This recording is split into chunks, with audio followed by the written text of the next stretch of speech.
कथयन्निह सर्वेषां त्रय्यन्तार्थं सुदुर्ग्रहम् स्तोत्रयामास योगीन्द्रः तं वन्दे यामुनाह्वयम्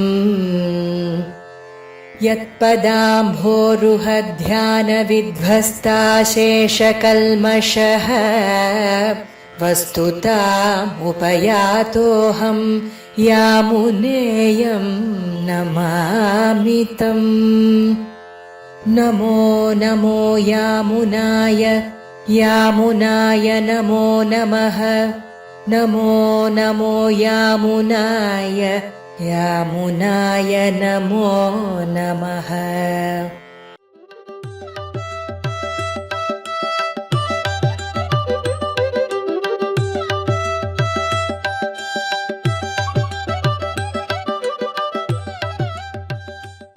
ஆழ்வார்கள் வாழி அருளிச் செயல் வாழி தாழ்வாதுமில் குறவர் தாம் வாழி ஏழ்பார் முய்ய அவர்களுரைத்தவைகள் தாம் வாழி செய்யமறை தன்னுடனே சேர்ந்து இந்துணைப்பதுமத்தலர்மகள் தனக்குமின்வன் நற்புவி தனக்கிறைவன் தந்துணையாயர் பாவன பின்ன தனக்கிரை மத்தையோர்க்கெல்லாம் வந்துணை பஞ்ச பாண்டவர்க்காகி வாயுரை தூது சென்னியங்குமென் துணை எந்த தந்தை தம்மானை திருவல்லிக்கேணிக் கண்டேனே. யத்பதாம்போருஹத்யான வித்வஸ்தா சேஷகல்மஷः வஸ்துதாமுபயாதோஹம் யாமுனேயம் நமாமி தம். நமோ நமோ யாமுனாய யாமுனாய நமோ நமः. நமோ நமோ யாமுனாய யாமுனாய நமோ நமः. யோ நித்யமச்சுதபதாம்புஜயுக்மருக்மவ்யாமோகதஸ்ததிதராணி திருணாய மேனே. அஸ்மத்குரோர்பகவதோஸ்ய தயைகசிந்தோः ராமானுஜஸ்ய சரணௌ சரணம் பிரபத்யே. அபகதமதமானைரந்திமோபாயனிஷ்டைः அதிகதபரமார்த்தைரர்த்தகாமானபேக்ஷைः நிகிலஜனசுஹृद्भिर्निर्जितक्रोधलोभैः வரவரமுனிபிருத்யைரஸ்து மே நித்யயோகः. பரமாச்சாரியரான ஆளவந்தார் அருளிச் செய்த ஸ்தோத்திர ரத்னம் என்கிற அற்புதமான ஸ்தோத்திர கிரந்தத்தை அனுபவித்து கொண்டு வருகிறோம். ஸ்ரீ வைஷ்ணவ சம்பிரதாயத்தினுடைய ஆழ்ந்த கருத்துக்களையெல்லாம் ரொம்ப அழகாக சுருக்கமாக தெளிவாக ஆளவந்தார் எடுத்துரைத்திருக்கிறார் இந்த கிரந்தத்திலே. குறிப்பாக ஆழ்வார்களுடைய அருளிச் செயல்களிலிருந்து தேறின அர்த்தங்களையெல்லாம் தொகுத்து ரொம்ப அழகாக இந்த கிரந்தத்திலே நமக்காக கொடுத்திருக்கிறார். ஸ்ரீ வைஷ்ணவ சம்பிரதாயத்தினுடைய சாரமான அர்த்தங்கள். பொதுவாக ஸ்ரீ வைஷ்ணவ சம்பிரதாயத்திலே எந்த ஒரு கிரந்தம் இருந்தாலும் அது இரகசியத்ரயத்தை விவரிப்பதாக இருக்கும் என்று பெரியவர்கள் காட்டுவார்கள். ஆனால் சில கிரந்தங்களை எடுத்து நாம் பார்க்கும் பொழுது அது எந்த பாகம் எந்த ரகசியத்தை விவரிக்கிறது என்று கொஞ்சம் ஆழ்ந்து பார்த்தால்தான் தெரியும். ஆனால் அப்படி அன்றைக்கே இந்த ஸ்தோத்திர ரத்னத்திலே அந்த எண்ணிக்கையிலேயே இரகசிய திரய அந்த எண்ணிக்கையை ரொம்ப அழகாக பொதித்து காட்டியிருக்கிறார் ஆளவந்தார். இரகசிய திரயம் என்னால் நம்ம எல்லோருக்கும் தெரியும். திருமந்திரம், துவயம், சரமஸ்லோகம் என்று 3 இரகசியங்கள். அதிலே திருமந்திரம் என்கிற பிரதம ரகசியத்திலே அஷ்டாட்சரி 8 அக்ஷரங்கள், துவயம் என்கிற ரகசியத்திலே 25 அக்ஷரங்கள் எழுத்துக்கள், சரமஸ்லோகத்திலே 32 எழுத்துக்கள், 8 எழுத்துக்கள் ஒரு பாதம், 4 8 32.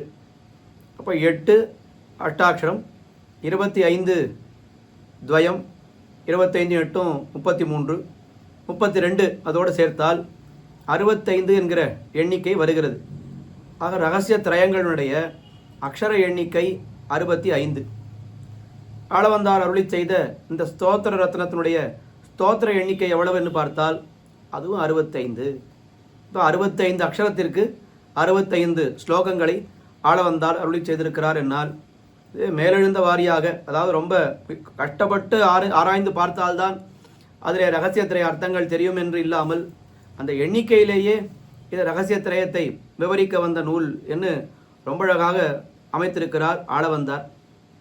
அப்படிப்பட்ட இந்த ஸ்தோத்திர ரத்ன கிரந்தத்திலே இன்றைய தினம் நாம் அனுபவிக்க வேண்டிய ஸ்லோகங்கள் 51வது ஸ்லோகம் தொடங்கி 55வது ஸ்லோகம் வரை இப்பொழுது நாம் அனுபவிக்க உள்ளோம்.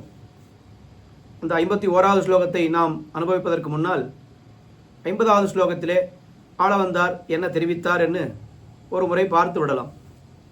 50வது ஸ்லோகத்திலே ஆளவந்தார் தெரிவித்த விஷயம் தயனீயஸ்தவ நாத துர்லபா என்று எம்பெருமானை பார்த்து, உமக்கு அருள் செய்ய வேண்டும் என்று இருந்தால் அருள் செய்ய தகுந்தவன் என்று என்னை தவிர வேறொருத்தன் கிடைக்க மாட்டான். என்னை விட்டால் அப்படி ஒருத்தன் கிடைப்பது ரொம்ப துர்லபமாகி விடும் என அதுதான் ஆளவந்தார் தெரிவித்தார் 50வது ஸ்லோகத்திலே.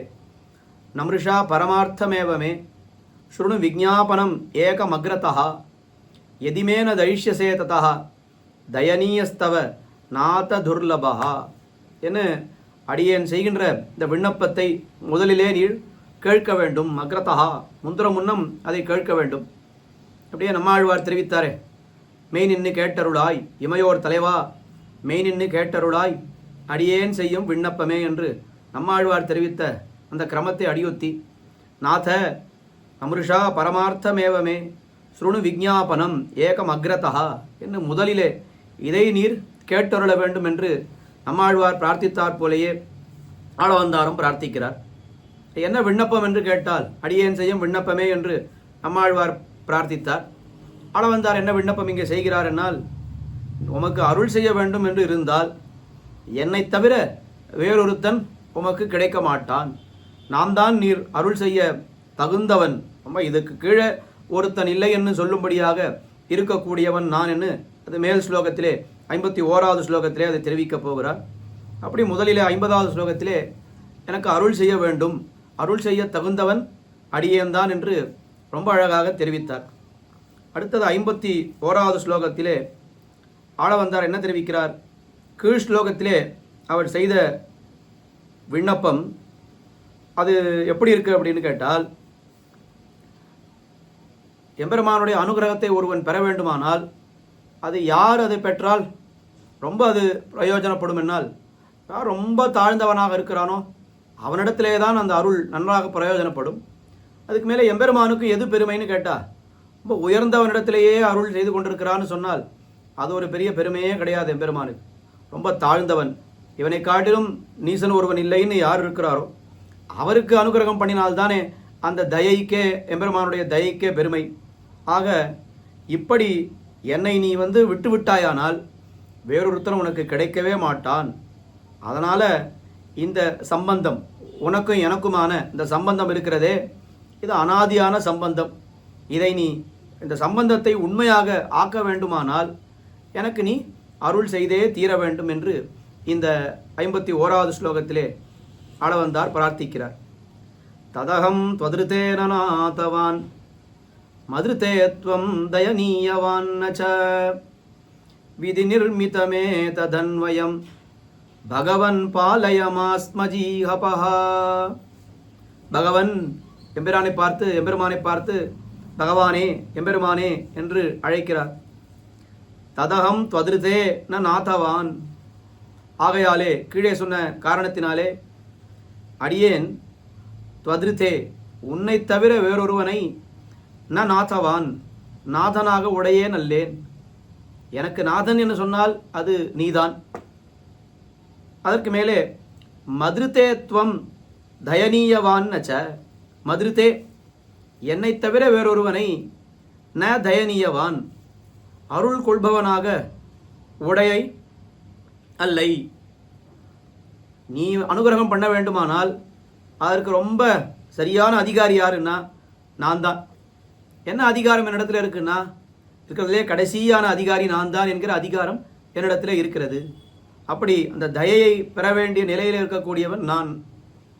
ந தயனீயவான் விதி நிர்மிதம், இந்த தெய்வ வசத்தாலே வாய்ந்த ஏதம் அன்வயம், இந்த அன்வயம் இருக்கிறதே உனக்கும் எனக்குமான இந்த சம்பந்தம், இது பாலய மாஸ்மஜீகபஹா இந்த சம்பந்தத்தை நீ காப்பாற்றிக்கொள். இந்த நரநாராயண சம்பந்தம் என்று சொல்லுவார்கள். நவவித சம்பந்தம், ஜீவாத்மாவுக்கும் பரமாத்மாவுக்கும் உண்டான அந்த சம்பந்தம். எனக்கும் உனக்கும் இயற்கையாகவே இந்த சம்பந்தம் இருக்கிறது. ஆனால் நீ என்னை இப்போ என்ன செய்திருக்கிறாய் என்னால், என்னிடத்திலே நீ அனுகிரகம் பண்ணாமல், எனக்கு அருள் புரியாமல் என்னை விட்டிருக்கிறாய். அப்படி விட்டதனாலே என்ன ஆகும்னு கேட்டால், அந்த சம்பந்தத்துக்கு ஒரு குறை ஏற்பட்டுவிடும். அந்த சம்பந்தத்துக்கு ஒரு குறை ஏற்படாமல் அந்த சம்பந்தமானது சித்திக்க வேண்டும், நிலைக்க வேண்டுமானால் நீ உடனே என்ன செய்ய வேண்டும் என்னால், எனக்கு அனுகிரகம் பண்ணி தீர வேண்டும். இப்படி நீ அனுகிரகம் பண்ணினாயானால் காப்பாற்றப்பட போவது யாருன்னு கேட்டால் நான் இல்லை. எனக்கு அனுகிரகம் பண்ணுறதுனால ஏதோ நான் காப்பாற்றப்பட்டேன்ற நிலை இங்கே ஏற்பட போவதில்லை. நீ உன்னையே காப்பாற்றிக் கொள்ள வேண்டுமானால் எனக்கு அனுகிரகம் பண்ண வேண்டும் என்று ரொம்ப சமத்காரமாக தெரிவிக்கிறார். ரொம்ப தாழ்ந்தவன் நான், எனக்கு அனுகிரகம் பண்ணனாத்தான் உனக்கு பெருமை. எனக்கு அனுகிரகம் பண்ணாமல் நீ போய்விட்டாயானால் உனக்கு எனக்குமான அந்த சம்பந்தத்திற்கு ஒரு குறை ஏற்பட்டுவிடும். அப்படி குறை ஏற்படக்கூடாது என்று சொன்னால் நீ உடனே எனக்கு அனுகிரகம் பண்ணி உன்னை நீயே காப்பாற்றிக் கொள்ள வேண்டும் என்று தெரிவிக்கிறார். ஆழ்வார்கள் பலரும் இந்த கருத்தை தெரிவித்திருக்கிறார்கள். குறிப்பாக திருமழிசை ஆழ்வார் அவர் என்ன தெரிவித்தார்? நன்னாக நான் உன்னை அந்நியிலேன் கண்டாய் என்று தெரிவித்தார். எம்பெருமான் பார்த்து, எம்பெருமானே, நான் உன்னை அந்நியிலேன், நீ இல்லாமல் எனக்கு ஒரு ஸ்வரூபமோ ஸ்திதியோ பிரவൃத்தியோ எதுவுமே கிடையாது. அது உண்மைதான். ஆனால் இன்னொரு விஷயம் தெரிந்து கொள். என்னன்னா, நாரணனே நீ என்னை அந்நியிலை, நான் இல்லை என்னால் உனக்கு நாராயணன்ற பேர் எப்படி வரும்? அதுதான் நாராயணனேன்னு ரொம்ப ஸ்பஷ்டமாக தெரிவிக்கிறார். நாராயணனே, உன்னை எல்லாரும் நாராயணன் நாராயணன்னு சொல்கிறாளே, என்னை விட்டுட்டாயானால், என்னை விட்டுட்ட பிற்பாடு உனக்கு நாராயணன்ற பேர் எப்படி நிலைக்கும்? அது எப்படி அந்த பேர் கிடைக்கும்? அத்தனை நாரங்களுக்கும் அயனமாக இருப்பவன் எம்பெருமான், அத்தனை நாரங்களையும் தனக்கு அயனமாக உடையவன் எம்பெருமான். அதுதானே நாராயண சப்தத்துக்கு அர்த்தம். அந்த நாரம்ன்ற அந்த பதத்திலே நானும் அடக்கமா இல்லையா? அந்த நாரங்கள்னு சொன்னால் எல்லா வஸ்துக்களும் தானே அதில் அடக்கம். அப்போ நானும் அடக்கம் தானே. அப்போ என்னை விட்டுட்டு அந்த நாரபதம்ன்றது அதுக்கு அர்த்தமே கிடைக்காது. அப்போ நாரங்களுக்கு அயனமாக இருக்கிறான், நாரங்களை தனக்கு அயனமாக கொண்டிருக்கிறான் அப்படின்னு சொன்னால், என்னை விட்டுட்டாயானால், எனக்கு அனுகிரகம் பண்ணாதல் போய்விட்டாயானால் உனக்கு அந்த நாராயணன்ற பேரே அது நிலைக்கவே நிலைக்காது. அதனால் ஆழ்வார் என்ன தெரிவித்தார்? நன்னாக நான் உன்னை அந்நியிலேன் கண்டாய். இது எல்லாருக்கும் தெரிஞ்ச விஷயம்தான். நீ இல்லாமல் நான் இல்லை.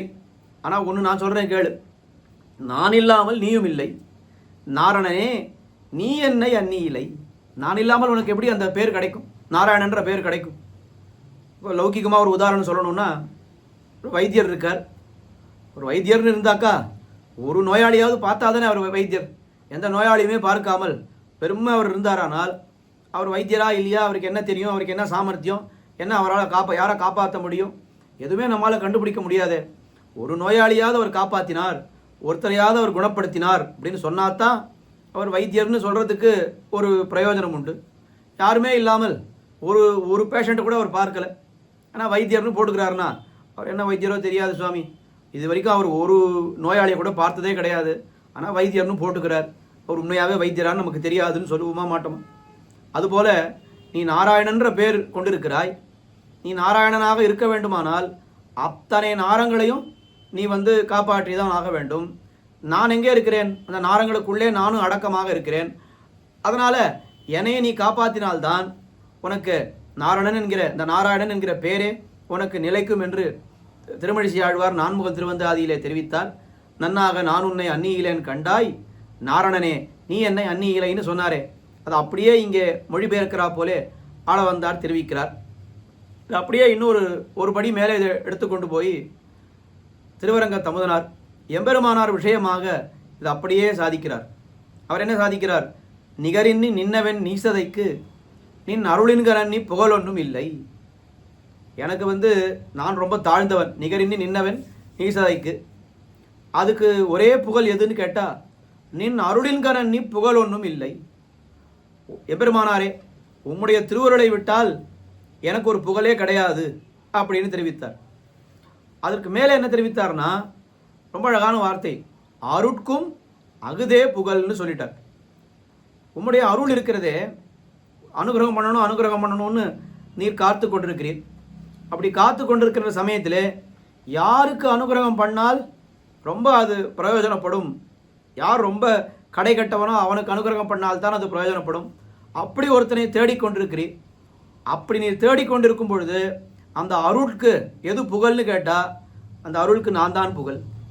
என்னிடத்திலே வந்தால்தான் அந்த அருளுக்கே ஒரு பெருமை ஏற்படுமே தவிர, நல்ல அதிகாரிகளிடத்திலே அந்த அருளை நீர் சுரந்தீரானால் அது அந்த அருளுக்கு பெருமையே கிடையாது. அதனால் அருட்கும் அகுதே புகழ்.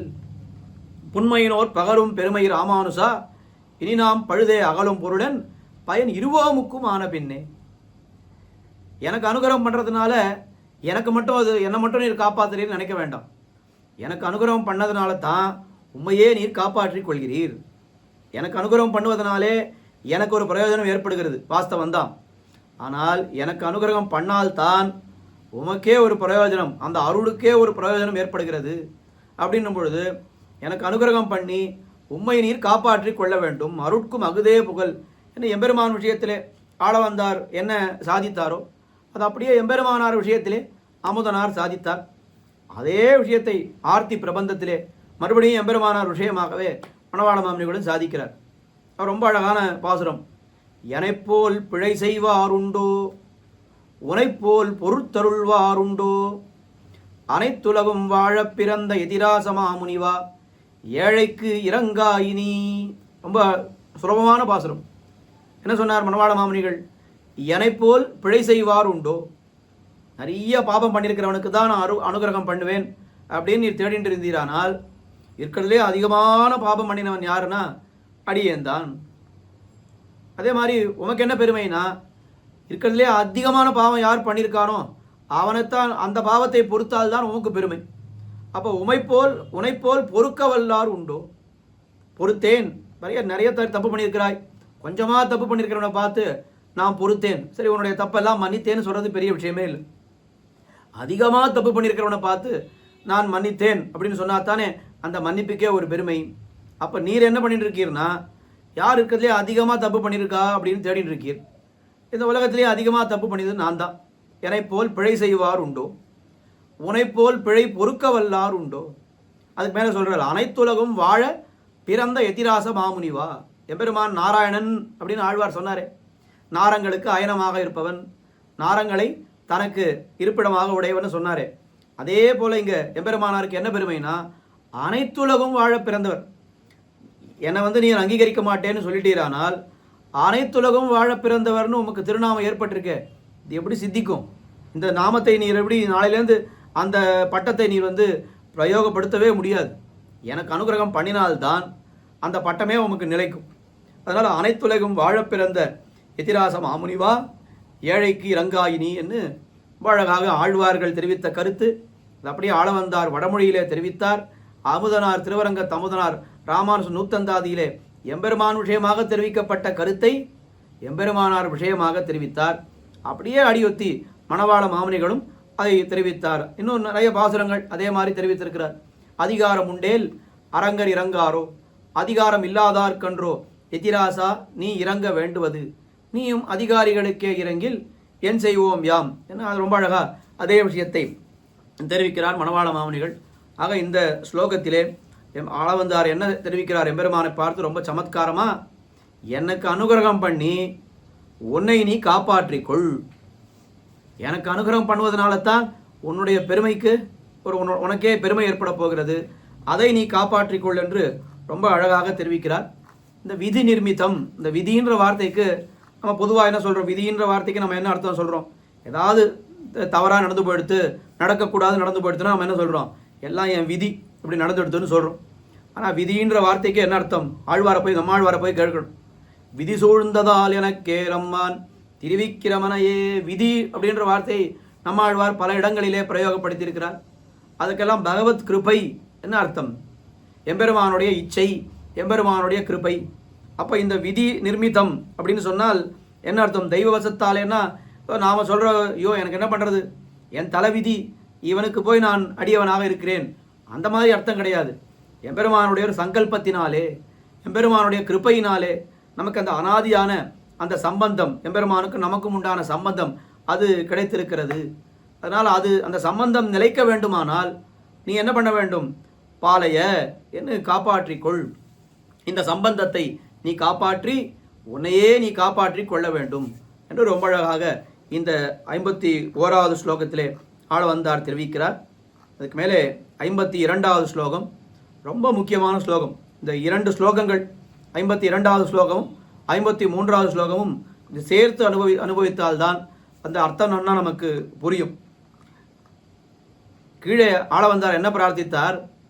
எனக்கு அனுகிரகம் பண்ணி அந்த சம்பந்தத்தை நீ காப்பாற்றிக்கொள் என்று பிரார்த்தித்தார். உடனே எம்பெருமான் ஆளவந்தாரை பார்த்து ஒரு கேள்வி கேட்கிறான். சுவாமி, ஆளவந்தார் பார்த்து, உமக்கும் எனக்கும் சம்பந்தம் உண்டு, அனாதி காலமாக சம்பந்தம் உண்டு, யாரும் இல்லைன்னு மறுக்கவே இல்லை, நிச்சயமாக உண்டு, மறுக்க முடியாது. ஆனால் எத்தனையோ காலமாக நான் துவம்மேன்னு சொன்னால் நீர் அகம்மேன்னு சொல்லிட்டு இருக்கிறே. நீ என்னுடையவன் அப்படின்னு நான் சொன்னாக்கா உடனே நீர் என்ன பண்ணியிருக்கணும்? ஆமான், நான் உன்னுடையவன் தான் அப்படின்னு சொல்லியிருக்கணும். இல்லையானால் ரொம்ப குறைஞ்சபட்சம் நான் துவம்மேன்னு சொன்னால், துவம்மே நீ என்னுடையவன் அப்படின்னு நான் சொன்னால் நீர் என்ன பண்ணியிருக்கணும்னா நீரும் துவம்மேன்னே சொல்லியிருக்கலாம். அப்போ என்ன அர்த்தம்? நீ என்னுடையவன் சொல்லியிருந்தா அதுக்கு மேலே சந்தோஷமான வார்த்தை எனக்கு கிடையவே கிடையாது. ஒரு அடியவன் பார்த்து என்னை நீ என்னுடையவன் சொன்னாக்கா ரொம்ப சந்தோஷப்படுவானோ எம்பெருமான். அதனால் ஒன்று நான் தொம்மேன்னு சொல்லும் பொழுது நீர் ஆமாம்னு சொல்லியிருக்கணும், இல்லை நீரும் தொம்மேன்னே சொல்லியிருக்கணும். அதெல்லாம் விட்டுட்டு நீர் என்ன சொல்லிட்டு இத்தனை காலமாக இத்தனை ஜென்மங்களாக நீர் என்ன சொல்லிட்டு இருந்தீர்னா அகம்மே, இல்லை நான் என்னுடையவன், எனக்கு நானே எஜமானன் என்று நீ சொல்லிட்டு இருந்தீர். அதனால் அந்த விவாதம் இன்றைக்கும் ஒழிந்த பாடில்லை. இன்னும் எப்போ நான் தொம்மேன்னு சொன்னாலும் நான் நிறைய முறை உம்மை காப்பாற்ற முயற்சி பண்ணேன். தொம்மேன்னு நான் வரும்பொழுதே நீ அகம்மேன்னு சொல்லிடுறீர். அதனால் இந்த வார்த்தை இப்போ நீர் சொன்னேரே, இந்த எனக்கு அனுகிரகம் பண்ணால்தான் உன்னுடைய இதுன்னு, இதெல்லாம் ஏதோ மேலெழுந்த வார்த்தையாகத்தான் எனக்கு தெரிகிறது. அதனால் மேலெழுந்த வார்த்தைக்கெல்லாம் நமக்கு அதுக்கு அனுகிரகம் பண்ணணும்னு அவசியம் இல்லை என்று எம்பெருமான் திருவுள்ளம் பத்த அந்த வார்த்தை மேலெழுந்த வாரியான வார்த்தை என்று, அது ஹிருதயங்கமான வார்த்தை என்று தெரிவிப்பதற்காக அந்த ஆளவந்தார் இந்த 52வது ஸ்லோகத்திலே என்ன தெரிவிக்கிறார் என்னால், தன்னுடைய ஆத்மா வஸ்துவை எம்பெருமானுக்கே நான் இப்பொழுதே சமர்ப்பிக்கிறேன் என்று. அது உண்மையான வார்த்தை. சில நேரம் நான் சொன்னது அது உண்மையான வார்த்தை என்று அது எம்பெருமானுக்கு நன்னாக அது எம்பெருமானுடைய நெஞ்சிலே பட வேண்டும் என்பதற்காக இந்த ஆத்ம வஸ்துவை நான் உன்னுடைய திருவடிகளிலே சமர்ப்பிக்கிறேன் என்று 52வது ஸ்லோகத்திலே தெரிவிக்கிறார். வபுராதிஷு யோபி கோபி வா குணதோசானி யதா ததா விதஹ ததயம் தவ பாத பத்மயோஹ அஹமத்யைவ மயா சமர்ப்பிதஹ. வபுராதிஷு, வபுனா சரீரம், வபுராதிஷுன்னா இந்த ஆத்மவஸ்து எப்படிப்பட்டது, என்ன தன்மையுடையதுன்றது எதுவாகவா இருக்கட்டும். இப்போது சில பேர் என்ன சொல்கிறா, தேகமே ஆத்மான்னு சொல்கிறா. ஆனால் சில பேர் என்ன சொல்கிறார்கள், இந்திரியங்களே ஆத்மான்னு, இல்லை மனசே ஆத்மா, இல்லை பிராணனே ஆத்மா அப்படின்னு எல்லாம் நிறைய விவாதங்கள் லோகத்தில் இன்றைக்கும் நான் பார்த்துட்டு இருக்கோம். ஆனால் ஆத்ம வஸ்துன்றது எப்படிப்பட்ட வஸ்துன்னா, தேகேந்திரிய மன பிராண தீபியோ அந்யஹா. தேகம், இந்திரியம், மனசு, புத்தி, பிராணன், புத்தி என்று எல்லாவற்றையும் காட்டிலும் ரொம்ப விலட்சணமானது, சென்னு பரம்பரமாய் யாதுமின்னி தேய்ந்தத்து என்று எல்லாவற்றையும் காட்டி விலட்சணமானதுன்றது அது இருக்கட்டும். ஆனால் அந்த ஆத்மவஸ்து எப்படிப்பட்டதுன்ற விவாதத்துக்கே நாம் போக வேண்டாம். அது எப்படிப்பட்டதா, சரீரமாகவே இருக்கட்டும், இல்லை இந்திரியமாகவே இருக்கட்டும், இல்லை மனசாகவே இருக்கட்டும், எதுவாகனா இருக்கட்டும், இந்த அகம்ன்ற வார்த்தை எதை குறிக்கிறது? ஆத்மாவைத்தான் குறிக்கிறதுன்னு சம்பிரதாயம். அது ஆத்மாவை குறிக்கிறதுனே வச்சுக்கவே வேண்டாம், சரீரத்தை குறிக்கிறதுனே வச்சுப்போம், இல்லை இந்திரியத்தை குறிக்கிறதுனே வச்சுப்போம். அந்த அகம் என்கிற இந்த வார்த்தையை குறிக்கக்கூடிய நான் இருக்கேனே, வபுராதிஷு யோபி கோபிவா, அது எதுவாகவா இருக்கட்டும். அதுக்கு மேலே குணத்தா யதா ததா விதா, அதனுடைய குணம் இருக்கிறதே, ஆத்மாவனுடைய அந்த ஸ்வரூப ஸ்வபாவங்கள் அப்படின்னு சொல்கிறாள், அது எப்படிப்பட்டதாக இருக்கட்டும். அது எம்பெருமானுக்கு அடிமைப்பட்டதுன்னு சொல்கிறா, இல்லை மற்றொரு தேவதைக்கு அடிமைப்பட்டதுன்னு மற்றவாள்லாம் சொல்லிட்டு இருக்கா. இன்னும் சில பேர் அது யாருக்கும் அடிமைப்பட்டதல்ல, அல்ல தனக்கு தானே அது எஜமானன்னு சொல்லிக்கிறா, எப்படி வேண்டுமானால் இருக்கட்டும். அந்த விவாதத்துக்கு எது ஆத்மான்ற விவாதத்துக்கு நாம் போக வேண்டாம். அந்த ஆத்மா எதுன்னு யார் எப்படி வேணால் சொல்லிக்கட்டும். அப்படிப்பட்ட அந்த அந்த ஆத்மா எப்படிப்பட்டதுன்ற விவாதத்துக்கும் நாம் இப்போ போக வேண்டாம். அது எப்படியாக வேணா இருக்கட்டும். யோபி கோபிவா யதா ததாவிதா. அப்படி இருக்கும் பொழுது நான் என்ன பண்ணுகிறேன் அப்படின்னா, ததயம் அகம், ஆகையாலே, அதனால் எப்படி இருந்தாலும் அதில் ஒரு நிர்பந்தம் இல்லை. ஆகையினாலே நான் என்ன செய்கிறேன், இந்த ஆத்ம வஸ்துவானது தவ பாத பத்மயோகோ, இந்த ஆத்ம வஸ்துவை உன்னுடைய திருவடி தாமரைகளிலே, பாத பத்மயோகோ அத்யைவ மயா சமர்ப்பிதா, இப்பொழுதே இந்த க்ஷணத்திலேயே நான் என்ன பண்ணுகிறேன் என்னால், இந்த ஆத்ம வஸ்துவை உன்னுடைய திருவடி தாமரைகளிலே என்னால், மயா என்னால் சமர்ப்பிக்கப்பட்டதாகிறது, சமர்ப்பிக்கப்பட்டதாயிற்று. எப்படிப்பட்டதாக வேணா இருக்கட்டும், எது வேணா ஆத்மாவாக இருக்கட்டும், அதனுடைய தன்மைகள் எப்படி இருப்பதாக வேணா இருக்கட்டும். ஆனால் அது எதை பற்றி இப்போ எனக்கு கவலை இல்லை. அதை பற்றி நான் ஒரு விவாதமே நான் செய்ய போவதில்லை. அந்த அகம் என்று குறிக்கப்படக்கூடிய இந்த ஆத்ம வஸ்துவை இப்பொழுதே நான் உன்னுடைய திருவடிகளிலே சமர்ப்பிக்கிறேன். ஏன்னா கீழே சொன்ன வார்த்தைகள்லாம் ஏதோ புறம் பூசின வார்த்தைன்னு எம்பெருமான் நினைத்து கொண்டிருக்கிறான். அதெல்லாம் அப்படி இல்லை. மேலெழுந்த வாரியாக சொன்ன வார்த்தை என்று எல்லாம் உண்மையான வார்த்தை தான் அப்படின்னு எம்பெருமானுக்கு அதை நன்றாக அவனுடைய நெஞ்சில் படும்படி அதை தெரிவிக்க வேண்டும் என்பதற்காக தம்முடைய ஆத்ம வஸ்துவை எம்பெருமானுடைய திருவடி தாமரைகளிலே இப்பொழுதே சமர்ப்பிக்கிறேன் என்று ஆளவந்தார் இந்த 52வது ஸ்லோகத்திலே தெரிவித்தார். அப்படி தெரிவித்த உடனே அடுத்த க்ஷணமே அவர் யோசித்து பார்க்கிறார். யோசித்து பார்த்தால் என்ன அவருக்கு தெரிகிறது என்னால், ஐயோ, எம்பெருமானுக்கு ஒரு வஸ்துவை நாம் சமர்ப்பிக்க வேண்டும் என்று சொன்னால் அவனுடைய வஸ்து அல்லாததைத்தானே அவனுக்கு நான் சமர்ப்பிக்க வேண்டும். லௌகிகத்திலே நாம் பார்த்தால் யாராவது ஒருத்தருடைய ஆற்றுக்கு போகிறோம், அவருக்கு ஏதாவது ஒரு பரிசு வாங்கி கொடுக்கணும்னு ஒரு ஆசை. நேராக கையை வீசிட்டு ஆற்றுக்கு போகணும். போனால் ஆற்று டேபிள் மேலே நிறைய ஒரு வேஷ்டி பழம் எல்லாம் வச்சுருக்கா. யாரோ வந்து கொடுத்துட்டு போயிருக்கா. நேராக கெடுக்கடுன்னு போய் அந்த தட்டோடு எடுத்து, சுவாமி ரொம்ப நாளாக அவனுக்கு வேஷ்டி பழம் வெத்தலை பாக்கெல்லாம் கொடுக்கணும்னு எனக்கு ஆசை, இருந்தாரும் பிடியும் அப்படின்னு சொன்னால் அவர் என்ன சொல்லுவார் உடனே, என்னப்பா ஏற்கனவே இது என்னோடது தானே, எங்கள் ஆற்றுல இருக்கிற வஸ்துவை எடுத்து நீ எனக்கே கொடுக்கறதுக்கு பேர் சமர்ப்பணையா? நீ பணம் கொடுத்து வேஷ்டி புடவை பழம் வெத்தலை பாக்கு வாங்கிட்டு வரணுமே தவிர என்னிடத்துலேயே இருக்கிறத எடுத்து என்னிடத்துலேயே மறுபடியும் கொடுப்பது இது நீ பண்ணுற சமர்ப்பணைன்னு நான் எப்படி எடுத்துக்கொள்வது? இது நிச்சயமாக உன்னுடைய சமர்ப்பணையே இது கிடையாது சொல்லுவாரா மாட்டாரா? அதுபோல் ஆள வந்தார் பார்த்தார். நான் என்னமோ ஆத்ம வஸ்துவை எடுத்து எம்பெருமான் திருவடிகளிலே சமர்ப்பிக்கிறேன்னு சொல்லிவிட்டேனே, பெரிய அபச்சாரம், அது பெரிய தவறு. உண்மையாக பார்த்தால் இந்த ஆத்ம வஸ்து அனாதி காலமாகவே அவனுடையது தான். இது அவனுடைய சொத்து. ஆத்மாவுக்கும் பரமாத்மாவுக்கும் நவவித சம்பந்தம்னு வரும்பொழுது அதில் ஸ்வஸ்வாமி சம்பந்தம்னு ஒன்று சொல்கிறோமே, அவன் சுவாமி, இந்த ஆத்ம வஸ்துவானது அவனுடைய சொத்து. அப்போ அவனுடைய சொத்தை எடுத்து அவனுக்கே சமர்ப்பிக்கக்கூடியதான ஒரு காரியத்தை நான் பண்ணிவிட்டேனே, அந்த காரியத்திற்கு நான் முதல்ல அபராத க்ஷாமணம், அவனுக்கு என்ன நான் பண்ணுவது, அதவா கிண்ணு சமர்ப்பயாமித்தே, அவனுக்கு நம்மால் சமர்ப்பிக்கப்படக்கூடியதுன்னு ஒன்றுமே இல்லையே இந்த உலகத்திலே என்று இந்த 53வது ஸ்லோகத்திலே ஆளவந்தார் தெரிவிக்கிறார். மமநாத யதஸ்தியோஸ்மியகம் சகலம் தத்தி தவைவ மாதவ நியதஸ்வமிதி பிரபுத்ததீஹி அதவா கிண்ணு சமர்ப்பயாமிதே. மாதவ மமநாத என எம்பெருமானை பார்த்து அழைக்கிறான். ஸ்ரீபதியான எம்பெருமானை மாதவன்னு சொன்னதில் ரொம்ப பெரிய சுவாரஸ்யம். அவன் சுவயம் திருவின்மணாளன் அப்படின்னு சொல்லிட்டாக்கா அத்தனை ஐஸ்வர்யங்களுக்கும் எம்பெருமான் அதிபதி. அது தெரியறது இல்லையா? ஸ்ரீ வல்லபஹா ஸ்ரீநாதஹான்னு சொல்லிட்டா, ஸ்ரீனா அத்தனை செல்வங்களுக்கும் அதை ஸ்ரீன்னு குறிக்கிறோம். அப்படி அந்த பிராட்டியினுடைய மணவாளன்னு சொன்ன பிற்பாடு அத்தனை உலகத்தில் இருக்கக்கூடிய அத்தனை ஐஸ்வர்யங்களுக்கும் அவன்தான் அதிபதி. அப்போ இந்த ஆத்ம வஸ்துக்கும் அவன்தான் நெடுநாளாகவே அதிபதி. அதே அவனுடைய வஸ்துவையே கொண்டு போய் அவனுக்கே சமர்ப்பிக்கிறது எப்படின்றதுக்காக நேர மாதவன்னு எம்பெருமானை பார்த்து விழிக்கிறார் ஆளவந்தார். மாதவ யத் மம அஸ்தி, யாதொன்று எனக்கு உரியதாக இருக்கின்றதோ, அதுக்கு மேலே அகம் யஹா அஸ்மி, நான் எப்படிப்பட்டவனாக இருக்கிறேனோ, தத் சகலம், ஆத்மாத்மியங்கள்னு சொல்லுவா, ஆத்மாவும் அந்த ஆத்மாவை சார்ந்த வஸ்துக்களும். அதுக்கு ஆத்மீயங்கள். இந்த ஆத்மீயங்கள் எல்லாமே எப்படிப்பட்டதுன்னு கேட்டால், சகலம் தவையேவ, எல்லாம் உன்னுடையது தான், இன்னைக்கு நேற்றுக்கு இல்லை. எப்படின்னு கேட்டால், நியதஸ்வம், எத்தனையோ காலமாக அது உனக்கே உடைமைப்பட்டது, உனக்கே உரிமைப்பட்டது.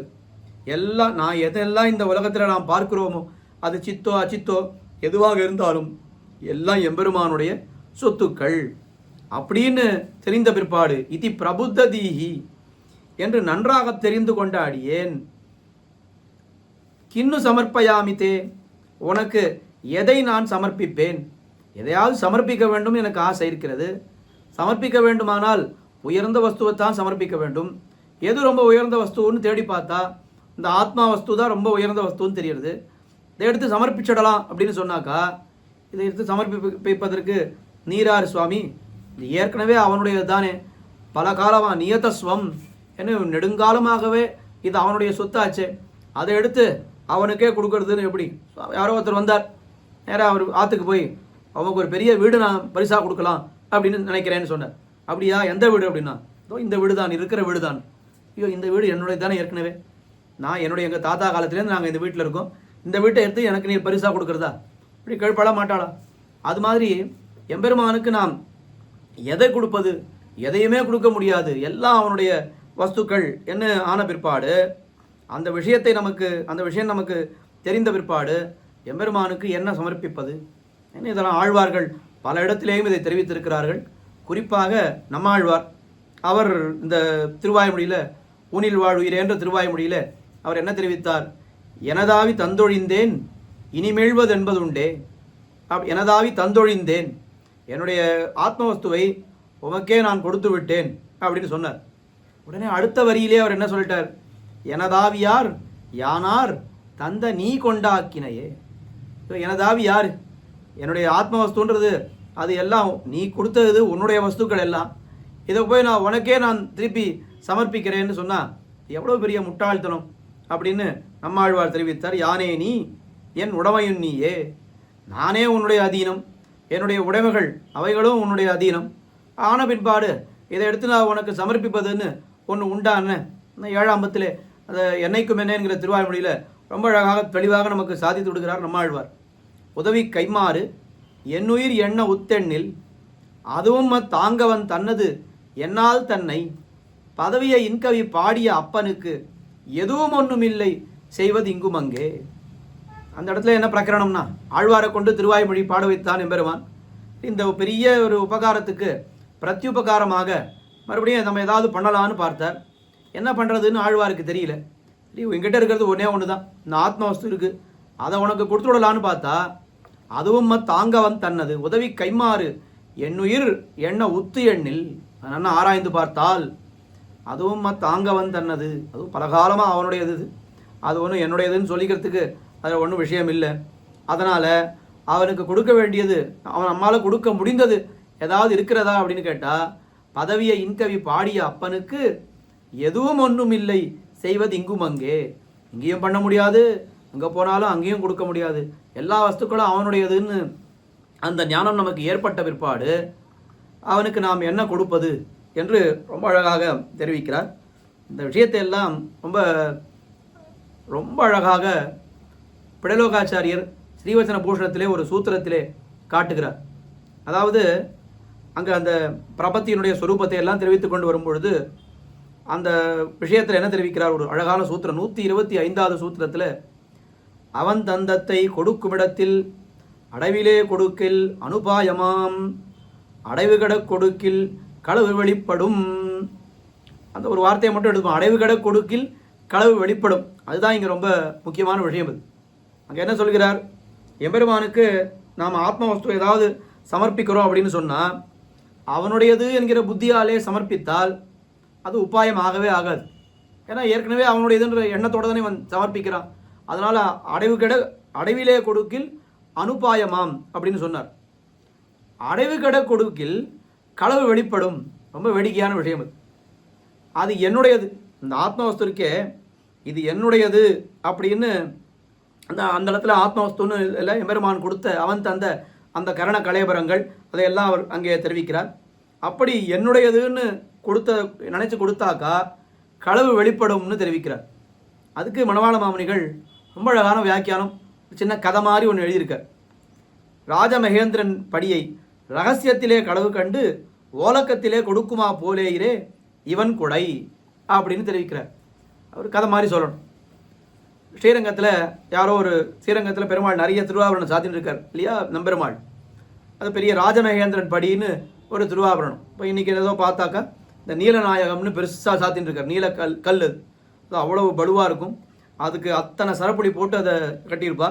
அந்த கையில் அந்த நீலநாகத்தை வாங்கினாக்கா கையோடு சேர்ந்து கீழே போயிடும். அவ்வளவு பாரம், அது பலுவாக இருக்கும்.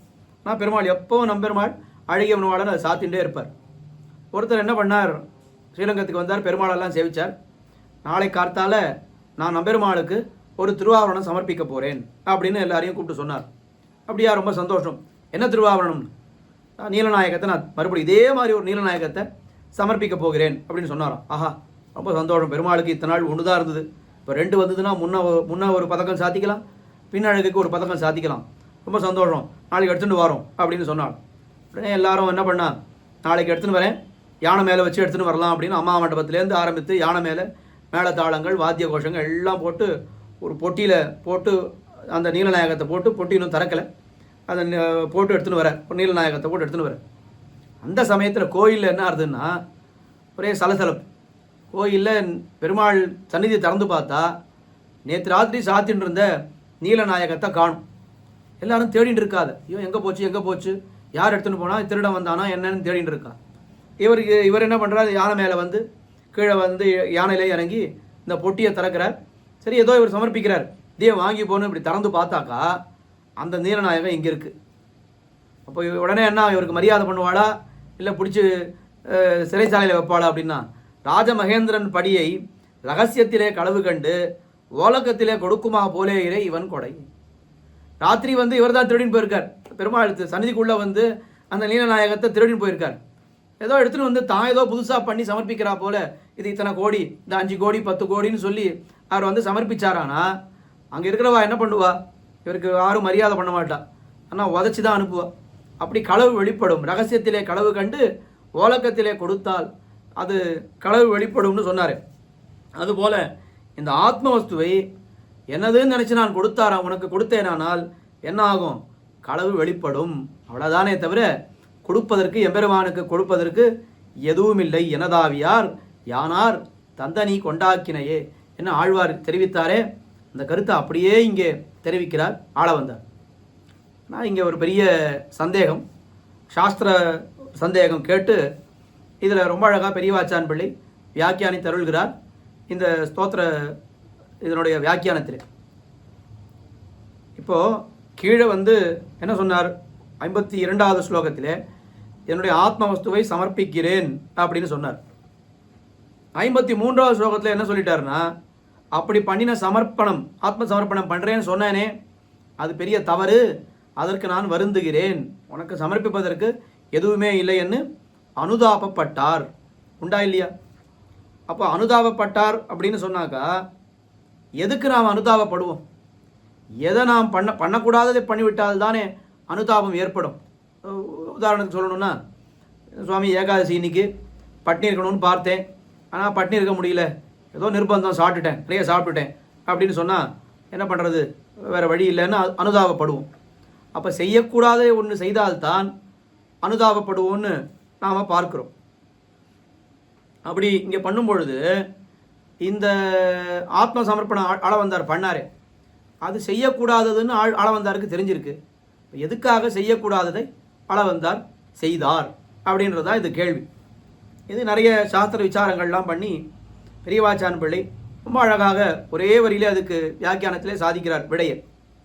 சம்சார பீதியால் சமர்ப்பிக்கையும் ஸ்வரூப யாதாத்ம ஞானத்தால் அனுசயிக்கையும் இரண்டும் யாவன் மோட்சம் அனுவர்த்திக்க கடவது என்று அவர் அருளி செய்திருக்கிறார் பெரியவாச்சான் பிள்ளை. எம்பெருமானுடைய சொத்து, அதை எடுத்து அவனுக்கு சமர்ப்பிப்பதற்கு நாம் ஆறுன்றதெல்லாம் ஆளவந்தாருக்கு தெரியாதா? இத்தனை நாள் தெரியாதா? 50 ஸ்லோகம் அருளி செய்திருக்கிறார், ஆளவந்தாருக்கு இது தெரியாதா? திடீர்னு வந்து இன்றைக்கி வந்து ஆத்ம சமர்ப்பணம் பண்ணுறேன்னு சொன்னாரே, இது தவறுன்னு தெரிஞ்சவர் தான் அவர், அது ஒன்றும் சந்தேகம் இல்லை. அப்படி தவறுன்னு தெரிஞ்சே அந்த காரியத்தை யாராவது பண்ணுவாளா? ஏன் இப்படி அவர் செய்தார் அப்படின்னு கேட்டால், அதற்கு சம்சார பீதியால் சமர்ப்பிக்கை. சம்சாரம் இவ்வளோ கொடியதாக இருக்கிறது, ஏதாவது பண்ணி இங்கேருந்து வெளியில் போடணும், என்ன பண்ணலாம்? ஒருவேளை இந்த ஆத்மாவை சமர்ப்பித்தா எம்பெருமான் உடனே நம்ம அழைத்து கொண்டு போயிடுவானான்னு ஒரு ஆசையில் அவர் வழியில்லாத வழியாக இருந்தாலும் பரவாயில்ல அப்படின்னு சொல்லி சம்சார பீதியால் சமர்ப்பிக்கை. சமர்ப்பித்த உடனே என்ன ஆகுதுன்னா, ஸ்வரூப யாத்தாத்ம ஜானம். ஸ்வரூப ஆத்மாவினுடைய யாத்தாத்மிய ஜானம்னா ஆத்மஸ்வரூபத்தினுடைய உண்மையான தன்மை அது உடனே மனசில் பட்ட உடனே அதுக்கு என்ன பண்ணுறார்? ஆள வந்தார், அதுக்கு அனுதபிக்கிறார். அனுசயிக்கை இரண்டும் யாவன் மோக்ஷம் பெறும் வரைக்கும் என்ன ஆகும்னு கேட்டால் அனுவர்த்திக்க கடவுது. இது கடைசி வரைக்கும் வந்துட்டே தான் இருக்கும். தவறுன்னு தெரிஞ்சே தான் இதை பண்ணுறார். தவறுன்னு தெரிஞ்சே பண்ணுறாருன்னா அனுதாபம் பட்டுக்கலாம், வேணுன்ட்டே பண்ணுறாரா அப்படின்னா அப்படி அர்த்தம் இல்லை. பிராயச்சித்தம் இருக்குன்றதுக்காக ஒரு செய்யக்கூடாத காரியத்தை பண்ணிகிட்டே இருக்கக்கூடாது. இப்போ உதாரணத்துக்கு விஷயம் சாப்பிடக்கூடாதுன்னு சொல்லியிருக்கா. ஆனால் சாப்பிடக்கூடாத வஸ்துவை சாப்பிட்டா அதுக்கு பிராயச்சித்தம் ஸ்ரீ வைஷ்ணவாள்கிட்ட ஸ்ரீபாதத்தம் சேர்த்துக்கிறதுன்னு ஒரு பிராயச்சித்தம் இருக்குது. இந்த பிராயச்சித்தம் தான் இருக்கு, ஸ்ரீபாதத்தம் சேர்த்துக்கலாமே அப்படின்றதுக்காக நித்தியம் போய் எதையாவது ஒரு வஸ்துவை சாப்பிட்டுட்டு காத்தால ஸ்ரீபாத தீர்த்தம் சேர்த்துக்கிறது, மறுபடியும் அடுத்த நாள் சாப்பிட்டுட்டு ஸ்ரீபாத தீர்த்தம் சேர்த்துக்கிறது, இந்த மாதிரியே பண்ணிட்டு இருக்கலாமான்னா அப்போ பிராயச்சித்தத்துக்கு அது பிரயோஜனமே கிடையாது. தெரியாமல் நம்மையும் அறியாமல் பண்ணக்கூடிய பிழைகளுக்கு தான் பிராயச்சித்தமே தவிர பிராயச்சித்தம் இருக்குன்றதுக்காக ஒரு பிழையை மறுபடியும் பண்ணக்கூடாது. வேடிக்கையாளி அவனுடைய தகப்பனார் சொல்லுவார், எல்லா உபன்யாசத்துலேயும் அவர் என்ன சாதிப்பார்னா, இந்த பர்னால்னு ஒன்று இருக்கும் ஆற்றுல, எல்லா ஆற்றுலையும் அது வச்சுருப்பா நெருப்பு பட்டா போட்டுக்கிறதுக்கு.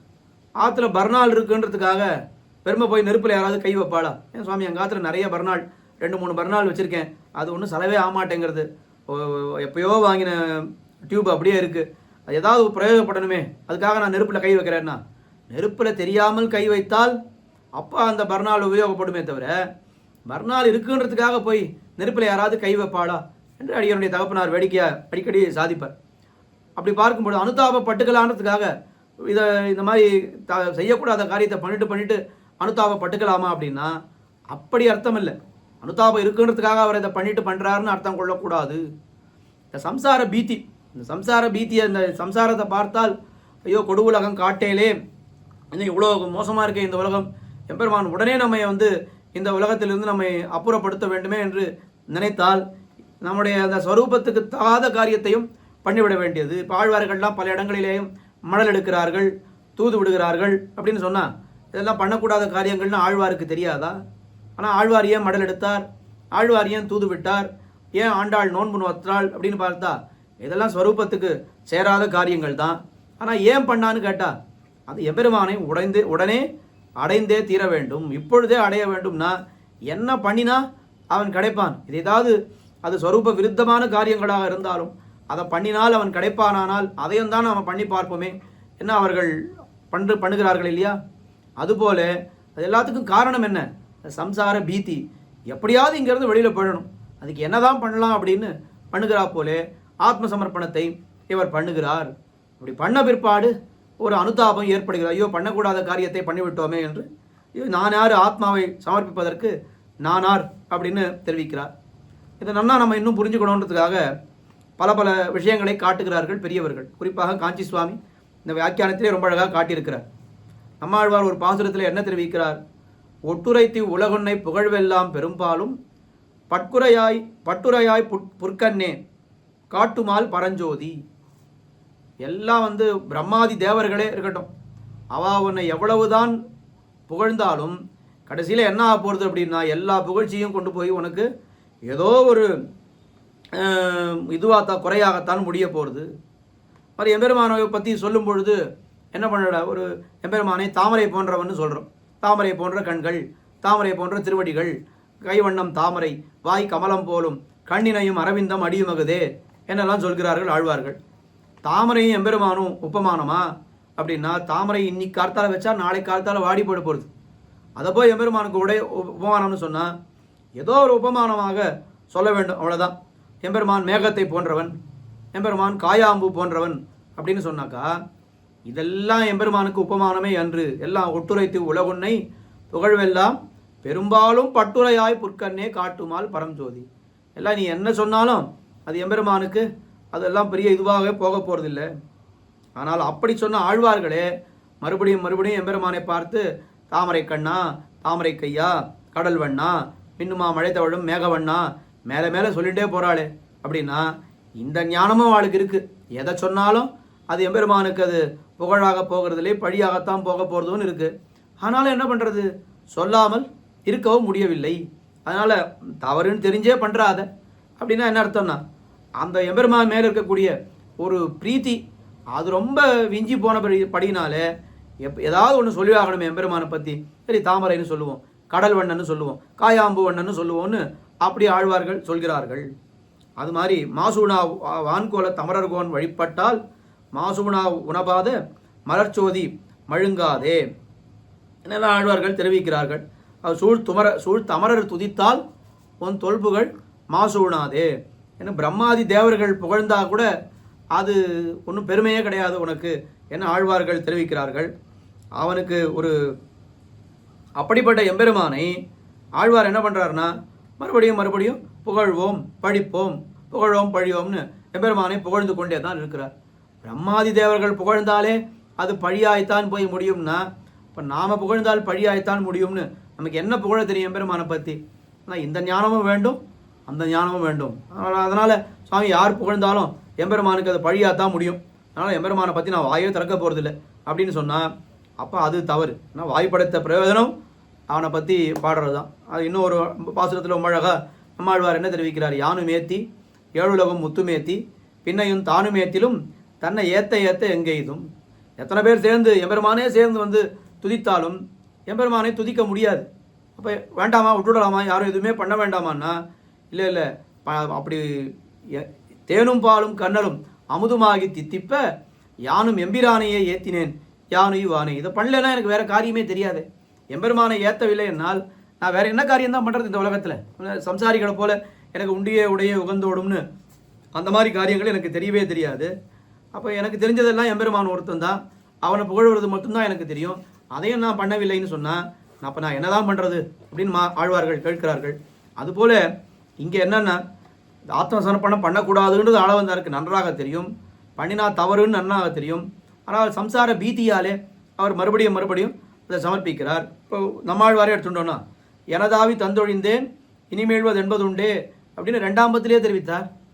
மறுபடியும் 7ஆம் பத்தில் வந்து என்ன சொல்கிறார், உதவி கைமாறு என்னுயிர் என்ன, அந்த எண்ணம் ஆழ்வாருக்கு ஏற்படுறதோ இல்லையோ அங்கே அவர் சமர்ப்பிக்கலை. எண்ணெய் உத்து எண்ணில் அதுவும் தாங்க வந்துடுறதுன்னு அதுக்கு முன் ஸ்டேஜ்லேயே வெளியில் வந்துடுறார். இருந்தாலும் அது வரைக்கும் போகிறாரோ இல்லையோ அந்த எண்ணம் அவருக்கு தோன்றதே ஏற்கனவே 2ஆம் பத்தில் சொன்னது மறந்து போய் ஆழ்வாருக்கு இப்போ தோன்றது. சம்சார பீதியாலே அது மறுபடியும் மறுபடியும் அது அந்த சமர்ப்பணத்தை பண்ணிக்கொண்டே தான் இருக்கிறார்கள். ஸ்வரூப யாதாத்ம ஞானத்தாலே அது சமர்ப்பணம் தவறு என்று உணர்ந்து அதற்கு அனுதாபப்பட்டு கொண்டு தான் இருக்கிறார்கள். எல்லாரும் அப்படி தான் இருக்கிறார்கள் என்று ரொம்ப அழகான இந்த சாஸ்திரார்த்தத்தை இந்த இதில் சாதிக்கிறார் ஆளவந்தார் என்று பெரியவர்கள் காட்டியிருக்கிறார்கள். உடனே ஒரு கேள்வி வரும், அப்போ இது அஜ்ஞானம் இல்லையான்னா? இது அஜ்ஞானம்னு சொல்ல முடியாது. இது எப்படின்னா இது ஒரு பிரமம். பிரமம்னா என்ன, இல்லாதது இருக்கிறதா நினைக்கிறது, அதுதானே பிரமம். இந்த பிரமம்ன்றது கர்மத்தினாலே வரக்கூடிய அஜ்ஞானம் கிடையாது. இதை ஞான விபாகமாக வரும் அஜ்ஞானம் எல்லாம் அடிக்கழஞ்சு பெறும். ஞான விபாக காரியமான அஜ்ஞானங்கள் எல்லாம் அடிக்கழஞ்சு பெறும்னு தெரிவித்திருக்கிறார்கள். அந்த ஞானத்தினுடைய ஒரு முதிர்ச்சி பக்தியினுடைய ஒரு பரிவாகத்தினால வரக்கூடிய இந்த அஜ்ஞானம்ன்றது அடிக்கழஞ்சு பெறும். இது ரொம்ப வசதி, இந்த அஜ்ஞானம்ன்றது ரொம்ப வசதி.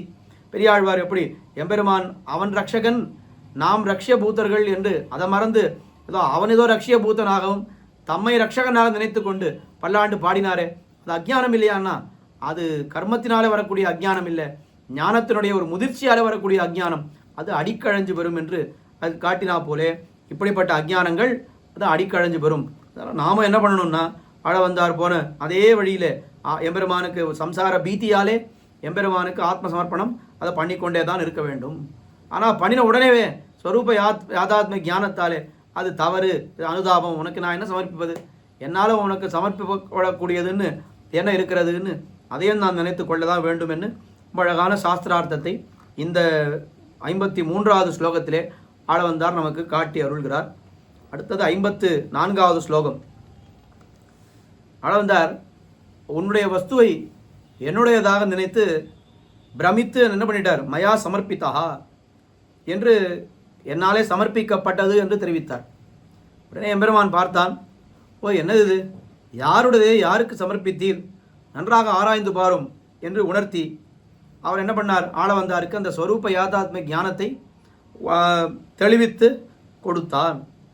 அந்த என்னுடைய ஸ்வரூப யாதாத்ம ஞானத்தை நீ மறுபடியும் எனக்கு தெளிவித்து கொடுத்தாயே, அந்த உபகாரத்திற்கு நான் என்ன செய்வேன், எப்பேற்பட்ட உபகாரம் அது என்று அந்த மகோபகாரம் என்று அந்த உபகாரத்தை கொண்டாடி அது எப்படி எனக்கு அந்த ஸ்வரூப யாதாத்ம ஞானத்தை எனக்கு நன்றாக காட்டி கொடுத்தாயோ அதே போல உன்னிடத்திலே பரம பக்தியையும் எனக்கு நீ அருள வேண்டும் என்று அவனிடத்திலே ஏற்படக்கூடிய பக்தியை அவனிடத்திலேயே இந்த பாசுரத்திலே இந்த ஸ்லோகத்திலே பிரார்த்திக்கிறார்.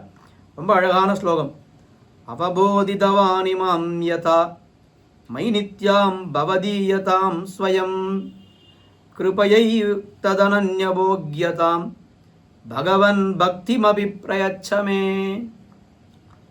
பகவன் எம்பெருமானே, மைநித்யாம் என் பக்கல் சாஸ்வதமாய் உள்ள, இமாம் பவதீயதாம் உனக்கே உரிமைப்பட்டிருக்கையாகிற இந்த சேஷத்துவத்தை, யதா ஸ்வயம் அவபோதித்தவான் எப்படி நீயே எனக்கு அறிவித்தாயோ, உன்னிடத்திலே இருக்கக்கூடிய அந்த உனக்கே உரிமைப்பட்டிருக்கையாகிற இந்த சேஷத்துவம், ஆத்மவஸ்து என்பது அது சர்வாத்மனா எம்பெருமானுக்கு அடிமைப்பட்டது என்கிற ஞானத்தை எனக்கு நீ காட்டி கொடுத்தாயே. இப்பொழுது அது எப்படி காட்டி கொடுத்தாய், நீயே காட்டி கொடுத்தாய். எனக்கு ஆத்மஸ்வரூபத்தை எனக்கு காட்டி கொடுன்னு நான் உன்னை பிரார்த்திக்காமல் நீயே எனக்கு அதை காட்டி கொடுத்தாயே. அதுபோல நீ என்ன மேலே ஒரு உபகாரம் எனக்கு பண்ண வேண்டும். இந்த பெரிய உபகாரம் பண்ணியிருக்கிறாய், அதற்கு மேலே ஒரு உபகாரம் பண்ண வேண்டும். என்ன உபகாரம்னா, ஏதத் அனன்ய போக்யதாம் பக்திமபி மே பிரயச்ச, எம்பெருமானை தவிர வேறொன்றில்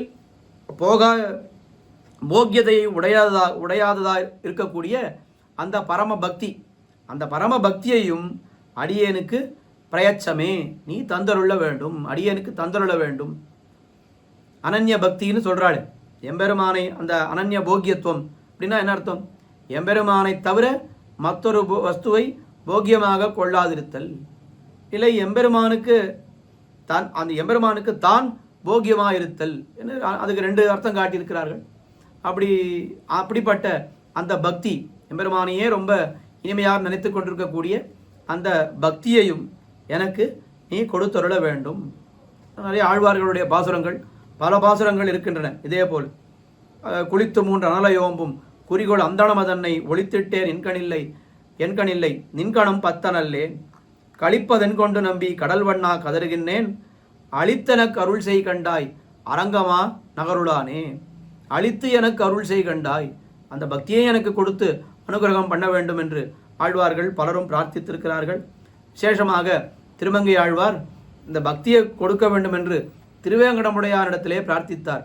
காம்பினார் திருவேங்கட பொறுப்ப நின் காதலை அருள் எனக்கு. அந்த திருவேங்கடமுடையானே, எனக்கு நீ அந்த பக்தியை, உன்னிடத்தில் இருக்கக்கூடிய பக்தியை நீயே கொடுத்தருள வேண்டும். நம்முடைய ஒரு ஞானத்தாலே இந்த பக்தியெல்லாம் சம்பாதித்து பெறுவது என்பது அது ஸ்வரூப விருத்தம் என்று ஆழ்வார்களுக்கு நன்னா தெரியும். அப்போ எப்படி இருக்கணும் அந்த பக்தின்னா, எம்பெருமான் அந்த பக்தியையும் எம்பெருமான் தான் கொடுக்க வேண்டும். எம்பெருமான் கொடுத்த அந்த பக்தியை கொண்டு எம்பெருமானை நாம் இடைவிடாது சிந்தித்து அவனை நன்றாக அனன்ய போக்கியத்துவம் என்று அது தெரியும்படி எம்பெருமானையே நாம் போக்கிய வஸ்துவாக கொண்டு எம்பெருமானை அனுபவிக்க வேண்டும். அப்போ அந்த பக்தியை அவன் தான் கொடுக்கணும். அந்த பக்தியால் அனுபவிக்கப்பட வேண்டியவனும் அவனே என்று ரொம்ப அழகான விஷயம். காம்பினார் திருவேங்கட பொறுப்ப நின் காதலை அருள் எனக்கு. அது அப்படியே எம்பெருமானார் மறுபடியும் மொழிபெயர்த்தார் ஸ்ரீபாஷ்யத்தினுடைய தொடக்கத்திலே. பவது மமபரஸ்மின் சுதிசிரசி விதீப்தே பிரம்மணி ஸ்ரீனிவாசே பவது மமபரஸ்மின் ஷேமுஷி பக்தி ரூபா. ஏன்னா அந்த பக்தியை கொடுக்க வேண்டும் என்று திருவங்கை ஆழ்வார் எப்படி பிரார்த்தித்தாரோ திருவேங்கடமுடையான இடத்திலே, அதே போல எம்பெருமானாரும் ஸ்ரீ பாஷ்யத்திலே அவர் திருவேங்கடமுடையான இடத்திலே அந்த பக்தியை பிரார்த்தித்தார். ஆளவந்தாரும் எம்பெருமானிடத்திலே பகவன் பக்திமபி பிரயச்சமே, ஸ்வரூப யாதாத்ம ஞானத்தை உண்டாக்கி எனக்கு காட்டி கொடுத்து விட்டாய். அதனால எனக்கு ஞானம் ஏற்பட்டது.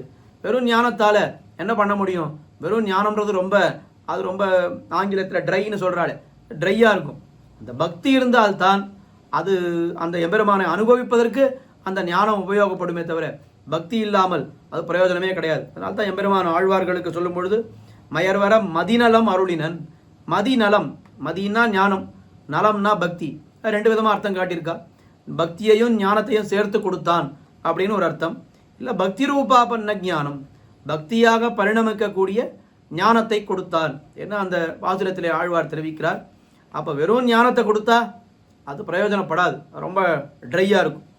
ஞானத்தை நீ கீழே காட்டி விட்டாய், ஸ்வரூப யாதாத்ம ஞானத்தை காட்டி விட்டாய், அந்த ஞானம் ஏற்பட்டது. ஆனால் அந்த ஞானம் முதிர்ந்து பக்தி ஆகணும்னா அதுக்கும் நீதான் அனுகிரகம் பண்ண வேண்டும். பகவன் பக்திமபி பிரயச்சமே, எனக்கு அந்த பக்தியை நீ கொடுத்தருள வேண்டும் என்று அந்த பக்தியையும் பிரார்த்திக்கிறார் இந்த 54வது ஸ்லோகத்திலே. அந்த 54வது ஸ்லோகத்துக்கு அடுத்தபடியாக 55வது ஸ்லோகம் ரொம்ப அழகான விஷயம், முக்கியமான விஷயம். ஆழ்வார்கள் பலரும் அருளி செய்த விஷயத்தை இந்த 55வது ஸ்லோகத்திலே தெரிவிக்கிறார். அதாவது ஸ்வரூபத்தை உள்ளபடி உணர்ந்தவர்கள் என்ன பண்ணுவா? எம்பெருமான் திறத்திலே வெறும் எனக்கு நன்னா எம்பெருமான என்னுடைய ஸ்வரூபம் எனக்கு தெரிஞ்சு போயிடுது, நான் எம்பெருமானுக்கு சேஷப்பட்டவன் அப்படின்னு வெறுமை இருக்க முடியுமான்னா அது வெறுமை இருக்க முடியாது. அந்த ஞானத்தினுடைய ஒரு காரியமாக ஏதாவது பண்ணணும். இப்போ என்ன பண்ணணும் அப்படின்னு கேட்டால் எம்பெருமானுக்கு அடிமைப்பட்டு கைங்கரியம் பண்ண வேண்டும். அதனுடைய முதிர்ந்த நிலையாக அவனுடைய அடியவர்களுக்கு கைங்கரியம் பண்ணி கொண்டு இருக்க வேண்டும். அப்போ எம்பெருமானிடத்தில் என்னுடைய இந்த ஸ்வரூபத்தை நான் உணர்ந்து விட்டேன்னு சொன்னால் உணர்ந்தால் மட்டும் போராதே, அந்த ஸ்வரூபத்தை உணர்ந்ததுக்கு சேர எம்பெருமானுக்கு கைங்கரியம் பண்ண வேண்டும். அது பிரதம பருவம். அதனுடைய சரம பருவம் எதுன்னு கேட்டால் அவனுடைய அடியவர்களுக்கு கைங்கரியம் பண்ணுதல், அது சரம பருவம். அது வரைக்கும் போனால் தானே அந்த ஸ்வரூப யாதாத்மிய ஞானத்துக்கே ஒரு பிரயோஜனம் ஏற்படும். அப்போ தான் அந்த பகவத் சேஷத்துவமே ரசிக்கும். அடியவர்களுக்கு கைங்கரியம் பண்ணால்தான் அது ரசிக்கும். அந்த சாஸ்திரார்த்தம் இந்த பாசுரத்திலே ஆளவந்தார் அந்த சாஸ்திரார்த்தத்தை வெளியிடுகிறார். 55வது ஸ்லோகம். தவதாஸ்ய சுகைக சங்கினாம் பவனேஷ்வஸ்த்வபி கீட ஜன்மமே இதரா வசதேஷு மாஸ்மபூத் அபிமே ஜன்ம சதுர்முகாத்மனா. எனக்கு பிரம்மாவாக இருக்கக்கூடிய அந்த பிறப்பு எனக்கு வேண்டாம், வேற என்ன பிறப்பு வேண்டும்னு கேட்டா. தவ தாஸ்ய சுக ஏகசங்கினாம், உன்னுடைய அடிமையாகிற இன்பம் ஒன்றிலேயே விருப்பமுடைய உள்ள மகான்கள் எத்தனையோ அடியவர்கள் இருக்கிறார்கள். அவர்களுக்கெல்லாம் எது ரொம்ப முக்கியம்னு கேட்டால் எம்பெருமானுக்கு கைங்கரியம் பண்ணணும். அதுதான் ரொம்ப அவர்கள் முக்கியமான, அவர் யாவன் மோட்சம்னு சொல்கிறாள். அப்படி இங்கே இருக்கிற காலம் வரைக்கும் இருக்கும் நாள் உகந்தருளின நிலங்களிலே குணானுபவ கைங்கரியமே பொதுபோக்காகன்னு சொல்கிறா போலே. கைங்கரியம் பண்ணுறது ஒன்று தான் பொதுபோக்கு அவர்களுக்கு. அப்படிப்பட்டவர்கள் அவர்களுடைய பவனேஷு, அவர்களுடைய திருமாளிகைகள் மே கீட்ட ஜன்மம் அபி, அவர்களுடைய திருமாளிகளிலே நான் ஒரு புழுவாக நான் பிறந்தாலும் பரவாயில்லை, அஸ்து, அது கூட நடக்கட்டும். இதராவசதேஷு, அடிமைச்சுவடு அறியாத மற்றையோர் வீடுகளில், எம்பெருமானுக்கு அடிமைப்படாதவர்கள் வீடுகளில், அப்படிப்பட்டவர்களுடைய ஒரு சம்பந்தத்தோடு சதுர்முகாத்மனா ஜன்மபி மேமா ஸ்மபூத்து, நான்முகனாக பிறப்பதும் எனக்கு வேண்டாம். எனக்கு பிரம்மாவாக எனக்கு கொடுத்தா, பிரம்மாவாக ஒரு பிறவி பிறக்கிறீரா, இல்லைன்னா ஒரு அடியவர்கள் வீட்டில் ஒரு புழுவாக பிறக்கிறீரா அப்படின்னு கேட்டால், நான் அடியவர்கள் வீட்டிலே ஒரு புழுவாக பிறப்பதைத்தான் நான் விரும்புவேன். ஏன்னா அடியவருடைய சம்பந்தம் நமக்கு இருக்கும், அவருடைய பாத தூளிப்பட்ட அந்த துகள்கள் நம்ம தலைமையில் விழும். இதுதான் எனக்கு வேணுமே தவிர ஒன்றுமே இல்லாத இந்த பிரம்மாவாக இருந்துட்டு நேரே கடிக்கமலத்துள்ளிருந்தும் காண்கிலான் கண்ணன் அடிக்கமலன் தன்னையன்னு ஆழ்வார் தெரிவித்தார். எம்பெருமான் வயத்திலேயே இருக்கான் எம்பெருமான், இந்த கமலத்திலே, அதாவது எம்பெருமான் வயத்திலேயே இருக்கான் பிரம்மா. இந்த பிரம்மாவுக்கு என்ன காரியம்னு கேட்டால், ஏதோ ஜெகத் வியாபாரம், இது அது பார்க்கணும், அதை பார்க்கணும், இதை பார்க்க, இந்த சிருஷ்டி பண்ணணும், அதையே பார்த்துட்டு இருக்கு. அவனுக்கு எம்பெருமானுடைய திருவடியை பார்க்கறதுக்கு அவகாசம் இருக்கான்னா ஒரு க்ஷணம் கூட எம்பெருமானுடைய திருவடியை பார்க்க மாட்டேன். நேரே கமலத்துள்ளிருந்தும் காண்கிலான் கண்ணன் அடிக்கமலன் தன்னையன். கூட வேடிக்கையா அடியனுடைய தகப்பனார் சொல்லுவார், நம்மளை போல இருந்தால் கூட திருவடியை பார்க்க முடியலன்னா பரவாயில்ல, ஏன்னா நமக்கெல்லாம் ஒரு தலை தான் இருக்குது. ஆனால் பிரம்மாவுக்கு 4 தலை, 4 பக்கம் இருந்த தலை இருந்ததுன்னா ஏதாவது ஒரு தலை கண்டிப்பாக திருவடியை பார்த்துட்டு தானே இருக்கும். இப்போ நாம இருந்தோம்னா, இல்லை சுவாமி நான் இந்த பக்கம் பார்த்துட்டு இருந்தேன், திருவடி அந்த பக்கம் இருந்தது, அதனால திருவடியை பார்க்க முடியலன்னு சொல்லிடலாம். அவனுக்கு தான் 4 பக்கமும் தலை இருக்கிறது. அப்போ அவனால் அந்த 360 டிகிரின்னு சொல்கிறாரு, நம்மளால் 360 டிகிரி பார்க்க முடியாது. இந்த மூலையிலேருந்து இந்த மூலை வரைக்கும் தான் நம்மளால் பார்க்க முடியும், பின்னாடி என்ன இருக்குன்றது நம்மளால் பார்க்க முடியாது. ஆனால் பிரம்மாவுக்கு 4 பக்கமும் தலை இருக்கிறது, எல்லா பக்கமும் பார்க்கலாம். ஏதாவது ஒரு பக்கம் நிச்சயமாக திருவடி இருக்கும், அந்த திருவடியை பார்த்துருக்கலாமே. அவன் 4 தலையை கொண்டு அவன் என்ன பண்ணுகிறான்னால் ஏதோ காரியத்தை பண்ணிட்டு இருக்கான். அப்போ நேரே கடிக்கமல துள்ளிருந்தும் காண்கிலான் கண்ணன் அடிக்கமலன் தன்னையன்னு சொன்னார். அப்படி பிரம்மாவாக பெரிய ஒரு பிறவி எனக்கு வேண்டாம், பிரம்மாவாய் இழந்து போதல் இடைச்சியாய் பெற்று விடுதல்னு ரகசிய கிரந்தங்களில் தெரிவிப்பார்கள். பிரம்மாவா பிறந்து எம்பெருமானுடைய வயிற்றுலேருந்தே பிறந்தான் பிரம்மா. ஆனால் எம்பெருமான் அவனுக்கு கிடைத்தானா அப்படின்னு கேட்டால் அவனுக்கு கிடைக்கல. அவனுக்கு ஏதோ காரியத்தில் அவனுக்கு இப்போ பொழுதுபோக்கு. ஆனால் ஒரு யசோதைன்னு இருக்கா, அவளுக்கு என்ன ஆச்சுன்னு கேட்டா, அவள் எம்பெருமான் அவள் என்ன பிரார்த்தனையும் பண்ணலை, ஒரு ஞானமும் கிடையாது. ஆனால் அவனுக்கு கண்ணனுடைய அத்தனை சேட்டிதங்களையும் அனுபவிக்க பெற்றாள் யசோதையும் மற்றும் உண்டான அங்கே இருக்கக்கூடிய இடைச்சிகளும். அவளுக்கு எந்த ஞானமும் இல்லாமல், பிரம்மாவுக்கு அதிக ஞானம் இருக்கிறது, ஆனால் எம்பெருமானை அனுபவிக்க முடியவில்லை. இந்த இடைச்சிகளுக்கெல்லாம் என்ன இருக்குன்னா ஒரு ஞானமும் இல்லை, ஆனால் எம்பெருமானை நன்றாக அனுபவிக்கிறார்கள். அப்போது அந்த தாரதமியம்ன்றது எப்படி இருக்கிறது, பிறவினாலே ஏற்படுகிறதானால் பிறவினாலே கிடையாது, பகவத் சம்பந்தத்தினால தான் பெருமையை தவிர பிறவினால ஒரு பெருமையும் கிடையாது. அந்த ரொம்ப உயர்ந்த ஸ்ரீ வைஷ்ணவ சம்பிரதாயத்தினுடைய ஆழ்ந்த கருத்தை இந்த ஸ்லோகத்திலே ஆள வந்தார் தெரிவிக்கிறார். இதரா வசதேஷு மாஸ்மபூத்து அபிமே ஜன்ம சதுர்முகாத்மனா. எனக்கு பிரம்மாவா பிறந்தாலும் அப்படிப்பட்ட எனக்கு பிரம்மாவா பிறக்கிறீரான்னு கேட்டா அப்படிப்பட்ட பிறவியெல்லாம் எனக்கு தேவையே இல்லை.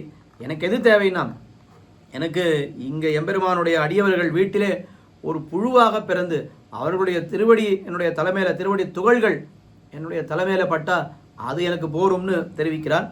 இது அப்படியே நம்மாழ்வார் தெரிவித்த கருத்து தான். சரி, பெரிய திருவந்தாதியிலே மண்ணாட்டில் ஆறாகி எவ்விழுவித்து ஆனாலும் ஆழியங்கை பேராயற்காளாம் பிறப்பு. எது பிறப்புன்னு கேட்டான், எது ரொம்ப உயர்ந்த பிறப்பு, பிரம்மாவா பிறக்கிறதா இல்லை தேவர்களாக பிறக்கிறதா மனுஷர்களாக பிறக்கிறதா, எது ரொம்ப உயர்ந்த பிறப்புன்னு கேட்டால் எது அப்படிலாம் பார்க்கவே கூடாது. எந்த பிறப்பிலே பகவத் சம்பந்தம் நமக்கு அது நன்றாக உணரும்படி நாம் பிறக்கிறோமோ அதுதான் பிறப்பு. மண்ணாட்டில் ஆறாகி எவ்விழுவித்து ஆனாலும் ஆழியங்கை பேராயற்கு ஆளாம் பிறப்பு. அப்படிப்பட்ட எம்பெருமானுக்கு ஆளா இருக்கக்கூடிய பிறப்பு தான் பிறப்பு என்று நம்மாழ்வார் தெரிவித்தார். இன்னும் ஒருபடி மேலே போய் ஆள வந்தார். என்ன தெரிவித்து விட்டார்னா, எம்பெருமானுக்கு கைங்கரியம் பண்ணணும்னு கூட அவசியம் இல்லை. எம்பெருமானுக்கு கைங்கரியம் பண்ணுபவர்கள் அவர்களுடைய ஒரு திருவடி பார்ஸ்வத்திலே, அவர்களுடைய திருவடியுடைய அந்த ஒரு பரிசரத்திலே நாம் இருந்தால் அதுதான் பிறப்பு. எனக்கு அதுதான் வேண்டுமே தவிர ஒரு புழுவாக பிறந்தால் கூட போகும்.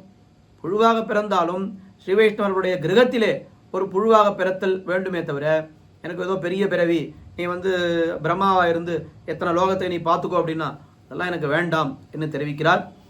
இந்த விஷயம் ரொம்ப சாரமான விஷயம். ஸ்ரீ வைஷ்ணவ சம்பிரதாயத்தில் எது உள்நாட்டு தேசு எதுனா இந்த எம்பெருமானுக்கு ஆட்பட்ட பிறப்பு தான் ரொம்ப உயர்ந்ததே தவிர மற்றபடி வேறு ஒன்று இது இல்லைன்றத ரொம்ப அழகான ஒரு கருத்து இங்கே வலியுறுத்தப்படுகிறது. அப்படியே ஆச்சாரிய ஹிருதயத்திலே அந்த 2ஆம் பிரகரணத்தினுடைய தொடக்கத்திலேயே இந்த விஷயத்தை என்ன தெரிவித்தார் அப்படின்னு கேட்டால், இந்த ஆத்மாவுக்கு நிரூபகமான சேஷத்துவம். இந்த ஆத்மாவுக்கு எது நிரூபகம் அப்படின்னு கேட்டால் பகவத் சேஷத்துவம் தான் நிரூபகம். ஆத்மாவுக்கு ஞானம் இருக்கிறது அதெல்லாம் 2ஆம் பட்சம். பகவத் எம்பெருமானுக்கு அடிமைப்பட்டல் தான் ஆத்மாவுக்கு உண்மையான நிரூபகம். அப்படி அந்த சேஷத்துவத்திற்கு பாங்கான பிறவிதான் உத்கிருஷ்டமான ஜன்மம் என்று ஆச்சாரிய ஹிருதயத்திலே காட்டியிருக்கிறார். இப்போ எது சேஷத்துவத்தோடு கூடின பிறப்போ அதுதான் உயர்ந்த பிறப்பு. மற்றபடி நீர் எங்கே பிறந்திருந்தாலும் அந்த சேஷத்துவ ஞானம்ன்றது இல்லை, ஆனால் அந்த பிறப்பினால ஒரு பிரயோஜனம் கிடையாது, அது தாழ்ந்த பிறப்பு என்று ரொம்ப அழகாக நிர்ணயித்து காட்டியிருக்கிறார் நாயனார். அந்த ரொம்ப அழகான ஒரு சூத்திரம். அணைய ஊற புனைய அடியும் பொடியும் பட பர்வத பவனங்களிலே ஏதேனுமாக ஜனிக்கப்பெறுகிற ஸ்ரீயக்ஸ்தாவர ஜன்மங்களை பெருமக்களும் பெரியோர்களும் பரிகிரகித்து பிரார்த்திப்பர்கள். இந்த ஆளவந்தாருடைய இந்த ஸ்தோத்திரத்தின விஷயத்தையும் இங்கே ரொம்ப அழகாக அவர் சேர்த்துக் கொள்கிறார். அணைய ஊற புனைய, இந்த அணைய ஊற புனையன்னா என்ன அர்த்தம்? அதில் அணைவது அரவண மேல் என்று திருவனந்தாழ்வான் ஒரு பாம்பாக இருந்து கைங்கரியம் பண்ணுகிறார். அதுக்கு மேலே ஊர அப்படின்னா அது ஊரும் புட்கொடியுமகுதே என்று கருடாழ்வான் அவர் ஒரு திரியக்காக ஒரு பறவையாக இருந்து கைங்கரியம் பண்ணுகிறார். புனைய அப்படின்னு சொன்னால் திருத்துழாய் அவர் என்ன பண்ணுறாருன்னா எம்பெருமான் புரிவதும் புகை பூவே புனைந்த தாளின மேலும் புனைந்த தன்னந்துழாயின்னு திருத்துழாயா ஒரு நித்தியசூரி இருக்கிறார். அப்போ அணைய ஊர புனைய அதுக்கு மேலே என்ன சொல்கிறாருன்னா அடியும் பொடிபட இதெல்லாம் இந்த அணைய ஊர புனைய என்று ஸ்தாவர ஜென்மத்தை அவள்லாம் என்ன பண்ணுறார் திரியக் ஸ்தாவர ஜென்மத்தை திரியக்குன்னா இந்த கருடாழ்வானும் திருவனந்தாழ்வானும் திரியக் ஜென்மத்தை பரிகிரகித்திருக்கிறார்கள். இந்த திருத்துழாயின்ற அந்த நித்தியசூரி என்ன பண்ணியிருக்காருன்னா ஒரு ஸ்தாவரமான ஜென்மத்தை பரிகிரகித்திருக்கிறார்கள். அதுக்கு மேலே அந்த பெருமக்கள் பரிகிரகித்தார்கள். பெருமக்கள்லாம் நித்தியசூரிகள் பரிகிரகித்தார்கள். அதுக்கு மேலே அடி படப்பெறுகிற ஸ்தாவர ஜென்மத்தை பொடிபடப்படுகிற ஸ்தாவர ஜென்மத்தை அதெல்லாம் அந்த சுகாதி முனிவர்கள் சுகர் என்ன உத்தவர் என்ன அவள்லாம் என்ன பண்ணுறாருன்னா எம்பெருமான் அந்த பசுபதி பிரஜாபதி பசுபதி இவர்களுடைய ஐஸ்வர்யமும் எனக்கு வேண்டாம். யமுனை கரையிலே அவனுடைய திருவடிகளால் மிதித்தேறின ஒரு கடம்ப மரமாகவோ இல்லை ஒரு குருந்த மரமாகவோ பிறக்க வேண்டும் என்று சுகர் அவர் பிரார்த்தித்தார். அதுபோல உத்தவர் அவர் என்ன பிரார்த்தித்தார்னா கண்ணன் போன வழியை பின்தொடர்ந்து ஆட்சிகள் பாதரேனு படப்பெற்ற பிருந்தாவனத்தில் இருந்தும் சிறு செடிகள் கொடிகள் ஓஷதிகள் ஏதேனும் ஒன்றாக பிறக்க வேண்டும். கண்ணன் நடந்து போன பாதையில் ஒரு செடியாக கோபிகைகள்லாம் நடந்து போன பாதையில் ஒரு செடியாக நான் பிறந்தா கூட போரும் அப்படின்னு அப்படி ஸ்தாவர ஜென்மத்தை அவர்கள் பிரார்த்தித்தார்கள். அதுக்கு மேலே குலசேகர ஆழ்வார் அவர் என்ன பிரார்த்தித்தார்னு கேட்டால் 10 பாசுரங்கள் இதுக்காகவே ஊனேறு செல்வத்து என்கிற பதிகத்தில் திருவேங்கடமுடையானுடைய திருமலையிலே ஏதேனுமாக பிறக்க வேண்டும். கோனேரி வாழும் குறுகாய் பிறப்பேனே மீனாய் பிறக்கும் விதியுடையேன் ஆவேனே செண்பகமாய் நிற்கும் திருவுடையேன் ஆவேனே தம்பகமாய் நிற்கும் தவமுடையேன் ஆவேனே எம்பெருமான் பொன்மலமேல் ஏதேனும் ஆவேனே படியாய் கிடந்து உன் பவளவாய் காண்பேனே. எப்பேற்பட்ட அரசர் இவர் குலசேகர ஆழ்வார். கொல்லிக்காவலன் கூடல் நாயகன் கோழிக்கோன் குலசேகரன் சேர சோழ பாண்டிய ராஜ்யங்களுக்கு இவர் அதிபதி. ஆனால் அப்படிப்பட்டவர் என்னவா ஆசைப்படுகிறார்னு கேட்டால் என்னவாக பிறக்க வேண்டும் என்று ஆசைப்படுகிறார் என்னால் இந்த ஜென்மத்தில் எனக்கு 3 ஊர்கள் தான் கிடைத்தது. அடுத்த ஜென்மம்னு எடுத்தா எனக்கு ஒரு 7-8 ராஜ்யங்களுக்காக நான் அதிபதியாக பிறக்கணும். அப்படி பிறத்தாரன்னா அரசமர்ந்தான் அடிசூடும் அரசையல்லால் அரசாக எண்ணேன் மத் அரசுதானே அப்படின்னு சொன்னவராச்சே அவர் என்ன ஆசைப்பட்டார்னா படியாய் கிடந்து உன் பவளவாய் காண்பேனே மீனாய் பிறக்கும் விதியுடையேன் ஆவேனே தம்பகமாய் நிற்கும் தவமுடையேன் ஆவேனே குறுகாய் பிறப்பேனே மீனாய் பிறப்பேனே படியாய் பிறப்பேனேன்னு சொன்னார். என்ன சுவாமி இந்த பிறப்பு நாளெல்லாம் என்ன பிரயோஜனம்னு கேட்டால் இந்த பிறப்பு நாளெல்லாம் பிரயோஜனம் இல்லை. ஆனால் திருமலையிலே இப்படிப்பட்ட பிறப்பு நமக்கு பிறந்தால் அது எவ்வளவு பிரயோஜனம். திருமலையுடைய சம்பந்தம் கிடைக்கும். திருவேங்கடமுடையான் நாள்தோறும் அத்தனை அடியவர்களும் மிதித்தேறக்கூடிய படியாக இருந்தால் எத்தனை பேர் நம்மை மிதித்து ஏறுவார்கள் அப்படின்னு அவர் தெரிவித்தார் இல்லையோ. அதே குலசேகர ஆழ்வார் தெரிவித்த கருத்தை இங்கே ஆளவந்தார் என்ன தெரிவிக்கிறார்னு கேட்டால் பர்வத்த பவனங்களிலே ஏதேனுமாக ஜனிக்கப் பெறுகிற அவர் ஆளவந்தார் இங்கே என்ன தவதாசிய சுகைக சங்கினாம் பவனேஷ்வஸ்வபி கீட்ட ஜன்மமே உன்னுடைய அந்த அடிமைத்த சுவடு அதை அறிந்தவர்கள் வீட்டிலே ஒரு புழுவாக நான் பிறந்தாலும் அப்படிப்பட்ட பிறப்பு தான் எனக்கு வேண்டும். திரிய ஸ்தாவர ஜன்மங்களை பெருமக்களும் பெரியோர்களும் பரிகிரகித்து பிரார்த்திப்பர்கள். பெருமக்கள் நித்தியசூரிகள் இதெல்லாம் ஏற்கனவே அவர்கள் பரிகிரகித்து விட்டார்கள். ஒருத்தர் திருவனந்தாழ்வானாக ஆகிவிட்டார், ஒருத்தர் கருடாழ்வான் அந்த பாம்பினுடைய சரீரத்தை எடுத்துக்கொண்டார், ஒருத்தர் கருடனுடைய சரீரத்தை எடுத்துக்கொண்டார், ஒருத்தர் திருத்துழாயனுடைய சரீரத்தை எடுத்துக்கொண்டார். அவர்களாம் ஏற்கனவே பரிகிரகித்து விட்டார்கள். பெரியவர்கள் என்ன பண்ணுறார்கள்னா சுகர் அவர் ஒரு மரமாக பிறக்கணும்னு ஆசைப்படுறார். உத்தவர் அவர் என்ன ஆசைப்படுறாருன்னா ஒரு செடியாக பிறக்கணும்னு ஆசைப்படுறார். குலசேகர ஆழ்வார் அவர் மீனாய் பிறக்க வேண்டும், குறுகாய் பிறக்க வேண்டும், படியாய் கிடக்க வேண்டும்னு ஆசைப்படுறார். ஆளவந்தார் என்ன ஆசைப்படுறாருன்னு கேட்டால் ஆளவந்தார் அங்கே ஒரு அடியவருடைய கிரகத்திலே ஒரு புழுவாக பிறந்தாலும் பரவாயில்லை, இப்படிப்பட்ட சம்பந்தம் தான் நமக்கு தேவைன்னு ஆசைப்பட்டார் ஆளவந்தார். இந்த பாசுரத்திலே இந்த ஸ்லோகத்திலே தவதாசிய சுகைக சங்கினாம் பவனேஷ்வஸ்வபி கீட்ட ஜன்மமே இத்தரா வசதேஷு மாஸ்மபூத்து அபிமே ஜன்ம சதுர்முகாத்மனா எனக்கு பிரம்மாவாய் பிறக்கக்கூடிய பிறவி கூட வேண்டாம், இப்படிப்பட்ட பிறவி வேண்டும் என்று ஆச்சாரியர்கள் எல்லோரும் தெரிவிக்கிறார்கள்.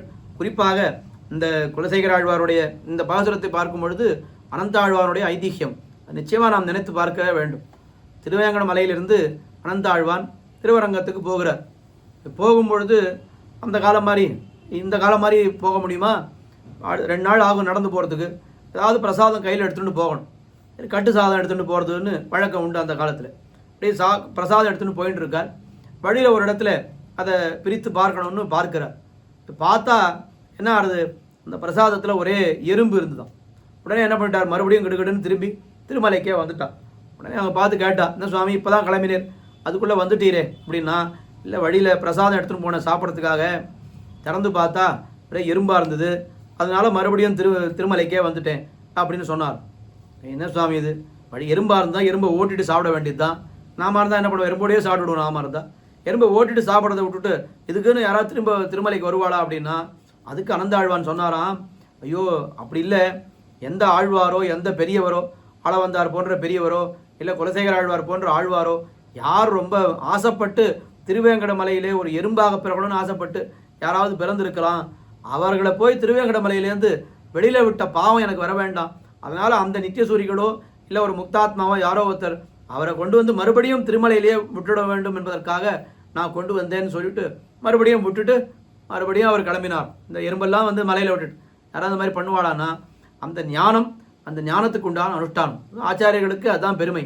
வாழ்வும் வாக்கும்னு சொல்கிறோமே, அவர்கள் வாக்கு தான் வாழ்வு, வாழ்வு தான் வாக்கு. ஒன்று நாம் என்ன பண்ணுறோன்னா, சொல்கிறது விசேஷமாக இருக்குது, அனுஷ்டானத்தில் இருக்காருன்னா ஆனால் அது நம்மளால் அனுஷ்டானத்தில் கொள்ள முடிவதில்லை. ஆனால் ஆச்சாரியர்கள் எப்படி வாழ்ந்திருக்கிறார்கள் என்னால், எதை சொல்கிறார்களோ அதைத்தான் அனுஷ்டானத்திலே கொள்கிறார்கள், எதை அனுஷ்டானத்திலே கொள்கிறார்களோ அதைத்தான் வாக்காலே தெரிவிக்கிறார்கள். இதுதான் வாழ்வும் வாக்கும், வாக்கும் வாழ்வும்னு எப்படி வேண்டுமானாலும் வைத்துக்கொள்ளலாம். அப்படி ஆச்சாரியர்கள் எல்லோரும் இந்த கருத்திலே ரொம்ப ஒத்து இருந்திருக்கிறார்கள். தங்களுடைய வாழ்க்கையை அப்படியே அவர்கள் நடத்தி வைத்திருக்கிறார்கள் என்று அப்படி பார்க்கிறோம். அப்படிப்பட்ட ஆளவந்தார் அருளி செய்த இந்த ஸ்தோத்திர ரத்னத்திலே 51வது ஸ்லோகம் தொடங்கி 55வது ஸ்லோகம் வரை ரொம்ப சுருக்கமாக இன்றை அனுபவித்தோம். நிறைய விஷயங்கள், ஒவ்வொரு ஸ்லோகத்தையுமே ஒரு நாள் அனுபவிக்க வேண்டிய அளவுக்கு விஷயங்கள், வியாக்கியானங்கள், சாஸ்திரார்த்தங்கள், அதில் ஏற்படக்கூடிய அந்த விசேஷமான விஷயங்களை எல்லாம் அருளி செய்திருக்கிறார்கள். நமக்கு இருக்கக்கூடிய அவகாசம், அடியனுக்கு இருக்கக்கூடிய இந்த மந்தமதிக்கு எவ்வளவு தெரிவிக்க முடியுமோ அவ்வளவுதான் அடியனால் இங்கே விண்ணப்பிக்க முடிந்தது. இந்த ஸ்தோத்திர தாரா என்கிற நிகழ்ச்சி, திவ்ய பிரபந்த தாரா என்கிற நிகழ்ச்சி ரொம்ப விசேஷமாக நடந்தது. அதனுடைய அந்த சாத்துமறையானதும் விசேஷமாக பெங்களூரிலே நடந்தது. இது வரைக்கும் அந்த ரிப்போர்ட் காட்டினா அதில் அந்த திவ்ய பிரபந்த தாரா 500 எபிசோட் மொத்தம், 50 லட்சம் பேர் அந்த பார்த்துருக்கா, எத்தனையோ ஹவர்ஸ் பார்த்துருக்கா அதில் அப்படின்ற மாதிரி காட்டினா. அப்படி ஒரு விசேஷமான ஒரு கைங்கரியம் இதுக்கு முன்னாலும் கிடையாது, பின்னாலும் கிடையாது. இப்படி இந்த நமக்காக இந்த டெக்னாலஜி எல்லாம் முன்னேறுகின்றபடியாலே அந்த டெக்னாலஜியை கொண்டு ஏதாவது பண்ண வேண்டும் என்று ஜிஎஸ் சுவாமி திருவுள்ளம் பற்றி, யாரும் வந்து காலக்ஷேபம் கேட்க வேண்டாம், உங்களுடைய இல்லம் தேடி காலக்ஷேபங்கள் உங்களை வந்து அடையும் என்று ரொம்ப அழகாக ஆக்கி வைத்திருக்கிறார். திவ்ய பிரபந்த தாரா ரொம்ப அழகாக முடிந்தது. சுவாமி என்ன தெரிவித்தார், நியமித்து விட்டார்னா, இது விடக்கூடாது. இந்த 7:30 மணின்றது நம்மளுடைய டைம். இதை வேறு யாரும் இதுக்கப்புறமா 7:30 மணிக்கு ஏதாவது வந்து கொண்டே இருக்க வேண்டும் என்று அவர் ஸ்தோத்திரதாரா ஸ்தோத்திரத்தை சொல்லுங்கள் என்று சாமி நியமிக்க, இப்போ முகுந்தமாலை ஆகி சதுஸ்லோகி ஆகி இப்போது ஸ்தோத்திர ரத்னம் வரைக்கும் வந்திருக்கோம்.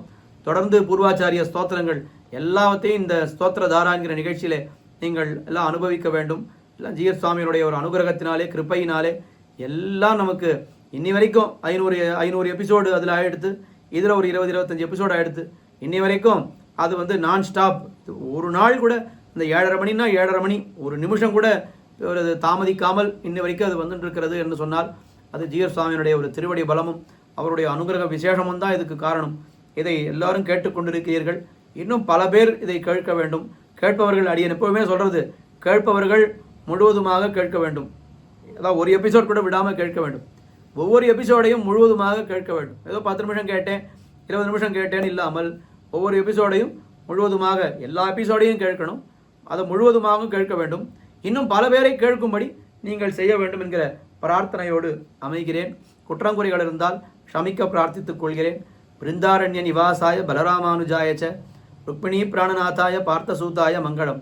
ஸ்ரீமதே ரம்யஜா மாத்ரு முனீந்திராய மகாத்மனே ஸ்ரீரங்கவாசினே பூயாத் நித்யஸ்ரீ நித்யமங்கலம். பற்பமென திகழ் பைங்கழலும் தன் பல்லவமே விரலும். பற்பமென திகழ் பைங்கழலும் தன் பல்லவமே விரலும். பாவனமாகிய பைந்துவராடை பதிந்த மருங்கழகும். பாவனமாகிய பைந்துவராடை பதிந்த மருங்கழகும். முப்புரி நூலோடு முன் கையில் ஏந்திய முக்கோல் தன்னழகும். எப்பொழுதும் யதிராசன் வடிவழகு என் இதயத்துள்ளதால் இல்லை எனக்கெதிர், இல்லை எனக்கெதிர், இல்லை எனக்கெதிரே. இல்லை எனக்கெதிர், இல்லை எனக்கெதிர், இல்லை எனக்கெதிரே. இல்லை எனக்கெதிரே, இல்லை எனக்கெதிரே, இல்லை எனக்கெதிரே.